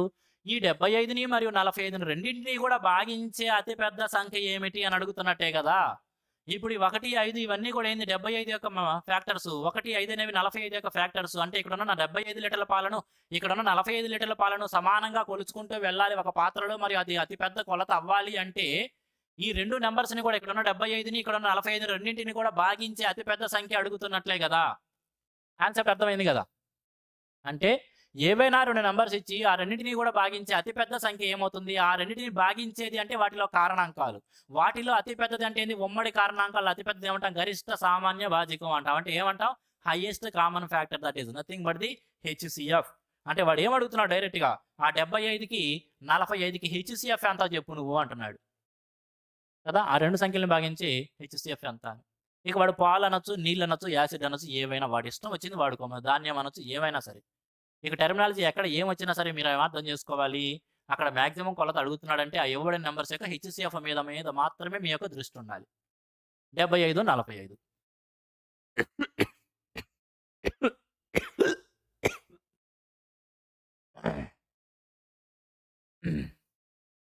ఓకే. మరి హెచ్సిఎఫ్ ఎల్లప్పుడు ఏమైందని చెప్పుకున్నాము? చిన్న నెంబరు లేదా దాని యొక్క చిన్న నెంబరు లేదా దాని యొక్క ఫ్యాక్టర్. ఇక్కడ ఇవ్వబడిన 75, 45 మనం ఎలా చూడొచ్చు అంటే 75, 45ని మనం ఎలా చూడొచ్చు అంటే దీన్ని 15 5లుగా చూడొచ్చు. దీనేమో 15 3లుగా చూడొచ్చు కదా. 15 3లు రెండింటిలోనూ కామన్గా ఉన్నది మరియు అతిపెద్దది. రెండింటిలో కామన్గా ఏముంది? 15. ఇక మిగతా 5, 3 2 కోప్రైమ్స్, మిగిలిపోయిన కోప్రైమ్స్ కదా. ఏం చెప్పాను నేను? ఇవ్వబడిన నెంబర్స్ నుంచి మాక్సిమం మనం బయటికి ఏదైతే తీయగలమో, ఇవ్వబడిన నెంబర్స్ నుంచి మాక్సిమం ఏదైతే తీయగలమో మిగతావి కోప్రైమ్స్ అయిపోతే అదే మనకి హెచ్సిఎఫ్ కదా. కాబట్టి ఇక్కడ ఇవ్వబడిన 75, 45 రెండింటిని కూడా ఇది 15 5లుగా చూడొచ్చు, దాన్ని 15 3లుగా చూడొచ్చు. రెండింటిలోనూ కామన్గా ఉన్నది మరియు పెద్దది ఏం బయట తీయగలిగామంటే 15.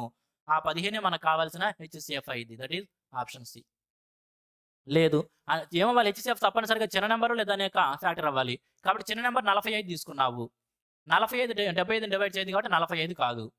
దాని తర్వాత 45 ఫ్యాక్టర్స్ చూసుకుంటే వెళ్తే 15 అనేది కనపడిద్ది. 15 అనేది 75ని డివైడ్ చేసిద్ది. 15 అనేది 45ని డివైడ్ చేసిద్ది. కాబట్టి ఆ 15నే వాటి యొక్క హెచ్సిఎఫ్ అని చెప్పొచ్చు. ఈ విధంగా డిఫరెంట్ మెథడ్స్ నేను ఏవైతే మీకు ఎక్స్ప్లెయిన్ చేశానో వాటిలో ఏదో ఒక మెథడ్ని ఉపయోగించి మనకు కావాల్సిన ఆన్సర్ తీసుకోవచ్చు. Next one.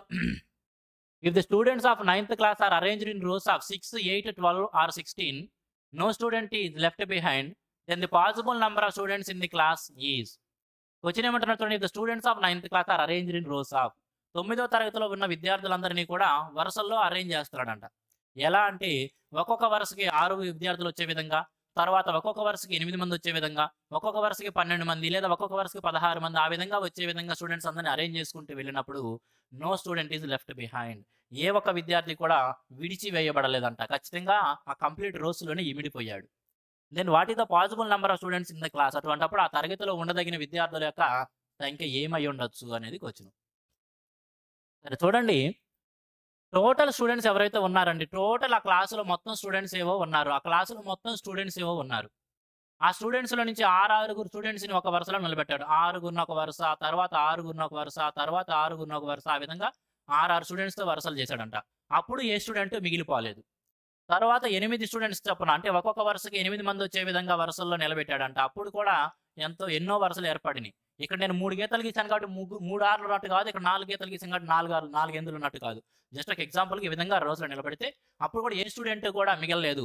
అదేవిధంగా 12, 16 విద్యార్థులు చొప్పున వరుసలు కూడా ఏ స్టూడెంట్ కూడా లెఫ్ట్ బిహైండ్ లేడు. అంటే ఎవరు కూడా విడిచిపెట్టబడలేదు. కంప్లీట్ రోసే ఫామ్ అయినాయి. అంటే ఏం అర్థం చేసుకోవచ్చు మనం, ఈ క్లాసులో స్టూడెంట్స్ ఎవరైతే ఉన్నారో వాళ్ళని 6 చేత భాగించినప్పుడు కంప్లీట్గా డివిజిబుల్ అవుతుంది. రిమైండర్ మిగలలేదు. ఒకవేళ ఒక స్టూడెంట్ పక్కన మిగిలాడు అన్నట్లయితే ఈ టోటల్ నెంబర్ ఆఫ్ స్టూడెంట్స్ని 6 చేత భాగించినప్పుడు ఒకటి రిమైండర్ మిగిలింది అని అర్థం. కానీ ఏం మిగలలేదు అంటే, రిమైండర్ మిగలలేదు అంటే కంప్లీట్గా డివిజిబుల్ అవుతుంది అని అర్థం. ఆ క్లాస్ రూమ్లో ఏవైతే నెంబర్ ఆఫ్ స్టూడెంట్స్ ఉన్నారో వారిని 8 చేత భాగించినప్పుడు కూడా, అంటే 8 చేత భాగించినప్పుడు కూడా ఆ నెంబర్ కంప్లీట్గా డివిజిబుల్ అవుతుంది. అదేవిధంగా 12 చేత, అదేవిధంగా 16 చేత భాగించినా కూడా కంప్లీట్గా డివిజిబుల్ అవుతుంది. అంటే ఆ క్లాస్ రూమ్లో విద్యార్థుల సంఖ్య ఏదైతే ఉందో అది 6 చేత, 8 చేత, 12 చేత మరియు 16 చేత అన్నింటి చేత కూడా కామన్గా డివైడ్ అయ్యే నెంబరు. వీటన్నిటి చేత కూడా డివైడ్ అయ్యే నెంబర్ అంటే అదేమై ఉండాలి, వీటన్నిటి యొక్క మల్టిపుల్ అయి ఉండాలి. వీటన్నిటికీ మల్టిపుల్ అయింది కాబట్టి అదేమవ్వాలి, అది కామన్ మల్టిపుల్ అయి ఉండాలి. వాటిల్లో కూడా మనకి ఏం తెలుసుకుంటాం, లీస్ట్ నెంబర్ తెలుసుకుంటాం కాబట్టి ఏం చేద్దాం, కామన్ మల్టిపుల్స్లో లీస్ట్ దాన్ని ఏమంటాం, ఎల్సిఎం. కాబట్టి ఇప్పుడు అటువంటి క్వశ్చన్ వచ్చింది, వాడి యొక్క ఉద్దేశం ఏమిటి, 6 చేత, 8 చేత, 12 చేత మరియు 16 చేత భాగించినప్పుడు కంప్లీట్గా డివిజిబుల్ అయ్యే అత్యంత చిన్న నెంబర్ ఏమై ఉంటుంది అంటే వాటి యొక్క least common multiple, that is LCM. మనకేం కావాలంటే ఆ నెంబర్ ఆఫ్ స్టూడెంట్స్ ఎవరైతే ఉంటారో వాళ్ళు ఏమై ఉండాలి, ఎల్సిఎం అయి ఉండాలి, లేదా ఆ ఎల్సిఎం యొక్క మల్టిపుల్స్ అయి ఉండాలి. ఆ ఎల్సిఎం యొక్క మల్టిపుల్స్, ఎందుకంటే ఒక్కసారి ఎల్సిఎం వచ్చిందంటే ఆ ఎల్సిఎం యొక్క మల్టిపుల్స్ కూడా ఆ నెంబర్స్ అన్నిటి చేత కూడా భాగించబడుతూ వెళ్తాయి. కాబట్టి ఇప్పుడు మనకేం కావాలి, 6, 8, 12, 16 అన్నిటి చేత కూడా భాగించబడే నెంబర్ కావాలి. ఎల్సిఎం కూడా ఎలా తీసుకుంటామండి మనము, మ్యాక్సిమం నెంబరు, ఇవ్వబడిన నెంబర్స్లో మ్యాక్సిమం నెంబరు లేదా దాని యొక్క మల్టిపుల్. ఇక్కడ అన్నిటికంటే పెద్ద నెంబర్ ఏంది, 16 తీసుకున్నాను. 16లో 6, ఇక్కడ 6 ఉంది. 6 16 డివైడ్ చేస్తుంది అంటే చేయటం లేదు. 6 ఎలా చూడొచ్చు, 2 3లుగా, 2 అయితే దీంట్లో ఉంది, 3 లేదు కాబట్టి 3తో మల్టిపుల్ చేస్తున్నాను. 8 16లో ఆల్రెడీ ఇమిడిపోయింది కాబట్టి నాకు అక్కర్లేదు. 12 16లో ఉందా అంటే ఇక్కడ చూడండి, 12 4 3లుగా చూడొచ్చు. 3 ఆల్రెడీ ఇక్కడ ఉంది, 4 16లో ఉంది కాబట్టి 12 కూడా మనం రాయాల్సిన అవసరం లేదు. కాబట్టి మనకు కావాల్సిన ఎల్సిఎం ఏంటంటే ఇక్కడ ఇవ్వబడిన 6, 8, 12, 16 యొక్క ఎల్సిఎం అయితే 16 3 48, కసాగా ఏమైంది 48. అంటే స్టూడెంట్స్ యొక్క నెంబర్ ఏమైంది, 48 మంది స్టూడెంట్స్ ఉన్నట్లయితే 6, 8, 12, 16 వరుసలో నిలబెట్టినప్పుడు ఏ ఒక్క స్టూడెంట్ మిగిలి ఉండేవాడు కాదు. 48 అనేది మరి అక్కడ ఆప్షన్ ఇవ్వలేదన్నా అంటారు. 48 మంది స్టూడెంట్స్ ఉన్నా చాలు, లేదా 48 రెళ్ళు 96 మంది ఉన్నా చాలు, లేదా 48 3 144 మంది స్టూడెంట్స్ ఉన్నా చాలు. ఈ విధంగా మనం తీసుకుంటూ వెళ్ళొచ్చు. ఓకే, 48 అయినా LCM or its multiple. LCM అయినా లేదా దాని యొక్క మల్టిపుల్స్ ఏవైతే ఉన్నాయి ఇవన్నీ తీసుకుంటూ వెళ్ళినా సరే ఈ నెంబర్స్ అన్ని వీటిని భాగిస్తూనే ఉంటాయి. ఏది సాధ్యం కాగలదు అంటున్నాడు. కింది ఇచ్చిన ఆప్షన్లో చూస్తే కనుక 60 సాధ్యమైద్దా లేదు, 72 సాధ్యమైద్దా లేదు, 80 సాధ్యమైద్దా, అది ఎల్సిఎం కాదు, ఎల్సిఎం యొక్క మల్టిపుల్ కాదు. 96 ఎల్సిఎం కానప్పటికీ ఎల్సిఎం యొక్క మల్టిపుల్ 96 సాధ్యం అవుతుంది కాబట్టి ఏం చెప్పొచ్చు, ఆప్షన్ డి మనకు కావాల్సిన ఆన్సర్ అని చెప్పొచ్చు. Okay, next question. 3 persons start walking together and their steps measure 40 centimeters, 42 centimeters and 45 centimeters respectively. What is the minimum distance each should walk so that each can cover the same distance in complete steps? చాలా మంచి question. 3 persons start walking together. 3 వ్యక్తులంట ఒక చోట నుంచి కలిసి నడవడం ప్రారంభించారు. And their steps measure 40 centimetres, 42 centimetres and 45 centimetres respectively. ఈ ముగ్గురు యొక్క కాలి అడుగులు కూడా, అడుగు అంటే వాళ్ళ యొక్క అడుగు పొడవని కాదు. మనం నడిచేటప్పుడు అడుగులు వేస్తూ ఉంటాం కదండీ! ఆ అడుగులు ఒక్కొక్కళ్ళం ఒక్కొక్క లెంగ్త్‌లో ఏస్తూ ఉంటాం. కొంతమంది దగ్గర దగ్గర పాదాలేస్తున్నారు. కొంతమంది దూరంగా ఏస్తాం. ఆ విధంగా మనందరం కూడా ఒకే విధంగా నడవం గదా!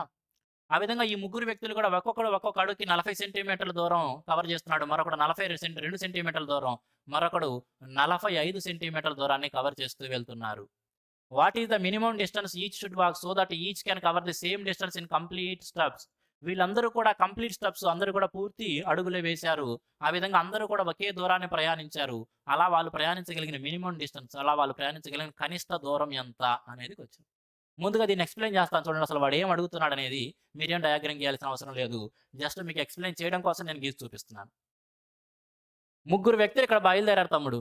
ఇక్కడే బయలుదేరారు. ఈడు ఏ అనేవాడు ఇక్కడ బయలుదేరాడు. అదేవిధంగా బి అనేవాడు, అదేవిధంగా సి అనే ముగ్గురు వ్యక్తులు ఇదే ప్లేస్‌లో బయలుదేరారు. మరియు వాళ్ళందరూ కూడా సేమ్ డిస్టెన్స్ ప్రయాణిస్తున్నారు. ఇక్కడ దాకా ప్రయాణిస్తూ ఉన్నారు. ఒకడేమో ప్రతి 40 సెంటీమీటర్లు ఒక్కొక్కడి అడుగేమో 40 సెంటీమీటర్లు. ఏ అనేవాడి యొక్క ఒక్కొక్క అడుగు 40 సెంటీమీటర్లకు సమానం. బి అనేవాడి ఒక్కొక్క అడుగు 42 సెంటీమీటర్లకు సమానం. సి అనేవాడి ఒక్కొక్క అడుగు 45 సెంటీమీటర్లకి సమానం అని ఇస్తున్నాడు. అంటే ఏ అనేవాడు ఒక అడుగేస్తే ఇక్కడి నుంచి ఇక్కడికి వస్తాడు. బి అనేవాడు ఒక అడుగేస్తే ఇక్కడి నుంచి ఇక్కడికి వస్తాడు. సి అనేవాడు ఒక అడుగేస్తే ఇక్కడి నుంచి ఇక్కడికి వస్తాడు. మరొక రెండో అడుగేస్తే గనక ఏ ఎక్కడి నుంచి వస్తాడో అక్కడ నుంచి మరొక 40 ప్రయాణించి ఇక్కడికి రాగలడు. బి అనేవాడు మరొక 42 ప్రయాణించి ఇక్కడ దాకా రాగలడు. సి అనేవాడు మరొక 45 ప్రయాణించి ఇక్కడ దాకా రాగలడు. మీరు గమనిస్తే వారు అడుగులు వేసే కొద్దీ ప్రయాణిస్తున్న దూరాలు డిఫరెంట్‌గా ఉన్నాయి. ఏ ఇక్కడ దాకే వస్తున్నాడు 2 అడుగుల్లో, బి 2 అడుగులు ఎంత దూరం ప్రయాణించగలుగుతున్నాడు, సి 2 అడుగులు ఎంత దూరం ప్రయాణించగలుగుతున్నాడు. కానీ వాళ్ళందరూ ప్రయాణిస్తున్న దూరం ఒకటే అన్నాడు. అంటే ఈ విధంగా స్టెప్స్ ఏసుకుంటూ వచ్చి, ఈ విధంగా స్టెప్స్ ఏసుకుంటూ కంప్లీట్ స్టెప్స్‌తో అంటే ఏ విధమైన కొరవ మిగలకుండా ఈనాడు లాస్ట్ స్టెప్ దీని మీద ఏసాడంట. డైరెక్ట్‌గా దీని మీద లాస్ట్ స్టెప్ ఏసాడు. అదేవిధంగా బి కూడా ఈ విధంగా కొన్ని స్టెప్స్ వేసుకుంటూ వచ్చి లాస్ట్ స్టెప్ ఇక డైరెక్ట్‌గా ఎండింగ్ లైన్ మీద ఏసాడు. అదేవిధంగా సి కూడా కొన్ని స్టెప్స్ వేసుకుంటూ వచ్చి కంప్లీట్ స్టెప్ లాస్ట్ స్టెప్ అనేది దీని మీద కంప్లీట్ చేశాడు. ఈ విధంగా వారు ఒక్కొక్క అడుగుకి డిఫరెంట్ దూరాలు కవర్ చేస్తున్నారు. అయినప్పటికీ వాళ్ళు ఒకే చోట బయలుదేరి ఒకే చోట ఎండ్ అవుతున్నారు. అటువంటప్పుడు వీళ్ళు ప్రయాణిస్తున్న దూరం ఏదైతే ఉందో, ఈ డిస్టెన్స్ ఏదైతే ఉంది దీని యొక్క లీస్ట్ డిస్టెన్స్ ఎంత చెప్పన్నాడు. కనిష్టం ఎంత దూరం ప్రయాణించాలి, లీస్ట్ డిస్టెన్స్. ఈ విధంగా వీళ్ళందరూ ఒకే చోట ప్రారంభమయ్యి డిఫరెంట్ దూరాల్లో అడుగులు వేస్తున్నప్పటికీ వాళ్ళు కవర్ చేస్తున్న దూరం మాత్రం ఒకటి. ఆ విధంగా వాళ్ళు కవర్ చేయదగిన లీస్ట్ డిస్టెన్స్ ఏమిటి చెప్పు అంటున్నాడు. అంటే ఇక్కడ మనం ఏం అర్థం చేసుకోవాలి, వాడు ఏం అడిగాడు అనేది. ఏదైతే దూరం ఉందో దీనిని 40 సెంటీమీటర్ల చొప్పున భాగించుకుంటూ వెళ్తున్నాడు. 40 సెంటీమీటర్ల చొప్పున భాగించుకుంటూ ఏ వెళ్తున్నాడు. ఏదైతే టోటల్ డిస్టెన్స్ ఉందో దాన్ని 42 సెంటీమీటర్ల చొప్పున భాగించుకుంటూ వీడెళ్తున్నాడు. 45 సెంటీమీటర్ల చొప్పున భాగించుకుంటూ సి ప్రయాణిస్తున్నాడు. అంటే ఆ డిస్టెన్స్ ఏదైతే ఉందో అది 40 చేత, 42 చేత మరియు 45 చేత అన్నిటి చేత కూడా కంప్లీట్‌గా డివిజిబుల్ చేయబడుతుంది. కాబట్టి అందరి యొక్క ఆఖరి అడుగు దీని మీదే పడింది. ఈ డిస్టెన్స్ అనేది 40 చేత, 42 మరియు 45 అన్నిటి చేత కూడా భాగించబడాలి. అన్నిటి చేత కూడా భాగించబడే నెంబర్‌ని ఏమంటామండి? ఇవ్వబడిన నంబర్స్ యొక్క ఎల్‌సీఎం, లీస్ట్ కామన్ మల్టిపుల్ అంటాం. అవునా? అన్నిటి చేత కూడా భాగించబడే నెంబర్‌ని ఏమంటాం? వాటి యొక్క ఎల్‌సీఎం. కాబట్టి నెక్స్ట్ టైమ్ నుంచి ఇటువంటి క్వెషన్ వస్తే గనక మీరు అర్థం చేసుకోవాల్సిందంతా గీసి చెప్పడం కాదు. వాటి యొక్క ఎల్‌సీఎం అడుగుతున్నాడు అని అర్థం చేసుకోవాలి. అంటే మనకేం కావాలి? 40, 42 మరియు 45ల యొక్క ఎల్‌సీఎం కావాలి. మరి ఎల్‌సీఎం ఎలా తెలుసుకుంటామంటే అన్నిటికంటే పెద్ద నెంబరు లేదా దాని యొక్క మల్టిపుల్. అన్నిటి యొక్క పెద్ద నెంబర్ ఏంది? ఇక్కడ 45. నేను 45 తీసుకున్నాను. మరి ఇక్కడ ఇచ్చిన నంబర్ 40. 45లో ఉందా అంటే లేదు. 40ని ఎలా చూడొచ్చు? 8 ఐదులుగా చూడొచ్చు. 40ని 8 ఐదులుగా చూడొచ్చు. 5 ఆల్రెడీ దీంట్లో ఉంది. 8 లేదు. కాబట్టి 8తో మల్టిపుల్ చేస్తున్నాం. తర్వాత 42 ఎలా చూడొచ్చు? 7 ఆరులుగా చూడొచ్చు. 7 ఆరులు. 6 ఉందా అంటే 6 అంటే 3 రెళ్ళు కదా. ఈ 42 నేను 7 ఆరులుగా చూస్తున్నాను. 7 లేదు. కాబట్టి ఖచ్చితంగా 7తో అయితే మల్టిపుల్ చేస్తాను. మరి 6 ఉందా అంటే ఉంది. ఎలా ఉందంటే దీనిలో 3 ఉంది, దీనిలో 2 ఉంది. దీంట్లో 3 ఉన్నట్టేగా, 45లో 3 ఉన్నట్టేగా, 8లో 2 ఉన్నట్టేగా. కాబట్టి 6 అనేది ఈ రెండిట్లో ఉంది కాబట్టి ఇంకేం మనం ఏం చెయ్యము. సింపుల్‌గా ఏం చెప్పొచ్చు? ఎల్‌సీఎం అనేది 45 × 8 × 7. టోటల్ ఏమైద్దండి? 45 × 8 × 7. కానీ ఇక్కడ మనకు ఆన్సర్ వచ్చేటికి మీటర్స్ అండ్ సెంటీమీటర్స్‌లో అడిగాడు కదా. మీటర్స్ అండ్ సెంటీమీటర్స్‌లో అడిగాడు కాబట్టి దీన్ని ఒకేసారి ఇది మొత్తం మనకి ఎలా వస్తుంది? సెంటీమీటర్స్‌లో వస్తుంది. ఎందుకంటే ఇవ్వబడినవన్నీ కూడా మనకేంటియి? ఇవ్వబడినవన్నీ కూడా సెంటీమీటర్స్‌లో ఉన్నాయి. కాబట్టి ఇన్ని సెంటీమీటర్లు మన ఆన్సర్ అవుతుంది. కానీ మనం ఇక్కడ మీటర్స్ అండ్ సెంటీమీటర్స్‌లో చెప్పాలి కాబట్టి 1 metre is equal to 1 metre is equal to 100 centimetres. 1 metre is equal to 100 centimetres. తెలియని వాళ్ళు రాసుకోండి. ప్రతిదీ చెబుతాను నేను, ఏది మిస్ చేయను. మీరు నోట్స్ రాసుకొని అది జాగ్రత్తగా దాచుకొని చదువుకోవాల్సిన బాధ్యత మీది. ఒక మీటర్ అంటే 100 సెంటీమీటర్స్. ఇక్కడ మనకు అన్ని సెంటీమీటర్స్‌లో వచ్చినాయి. ఆన్సర్ మీటర్స్‌లో చెప్పాలి కాబట్టి మీటర్స్ అండ్ సెంటీమీటర్స్‌లో చెప్పాలి కాబట్టి ఏం చేయాలి? దాన్ని డివైడెడ్ బై 100 ఏస్తాను. 100 ఏస్తే అప్పుడు ఏమైద్దది? మీటర్‌లోకి మారిద్ది. సెంటీమీటర్లని 100తో డివైడ్ చేస్తే మీటర్స్‌లోకి మారిద్ది. ఓకే. ఒకేసారి డివైడ్ చేసేస్తున్నాను. అక్కడ తప్పేం కాదు. కాబట్టి 4తో క్యాన్సిల్ చేస్తున్నాను. 4 రెళ్ళు 4 25లు. తర్వాత మరలా 5తో క్యాన్సిల్ చేస్తున్నాను. 5 9లు 5 5లు. కాబట్టి ఏం చెప్పొచ్చు? 9 రెళ్ళు 18, 18 ఏళ్ళు 126/5. కాబట్టి ఏం చెప్పొచ్చు? 126/5 దాన్నెలా రాయొచ్చండి? 5 25లు కదా! 125. 25 1/5. 25 1/5 మీటరు. 25 1/5 మీటరు. కాబట్టి 25 మీటర్ల 20 సెంటీమీటర్లు. That is option A. చాలా మంచి క్వెషన్. Option A. 25 మీటర్ల 20 సెంటీమీటర్లు.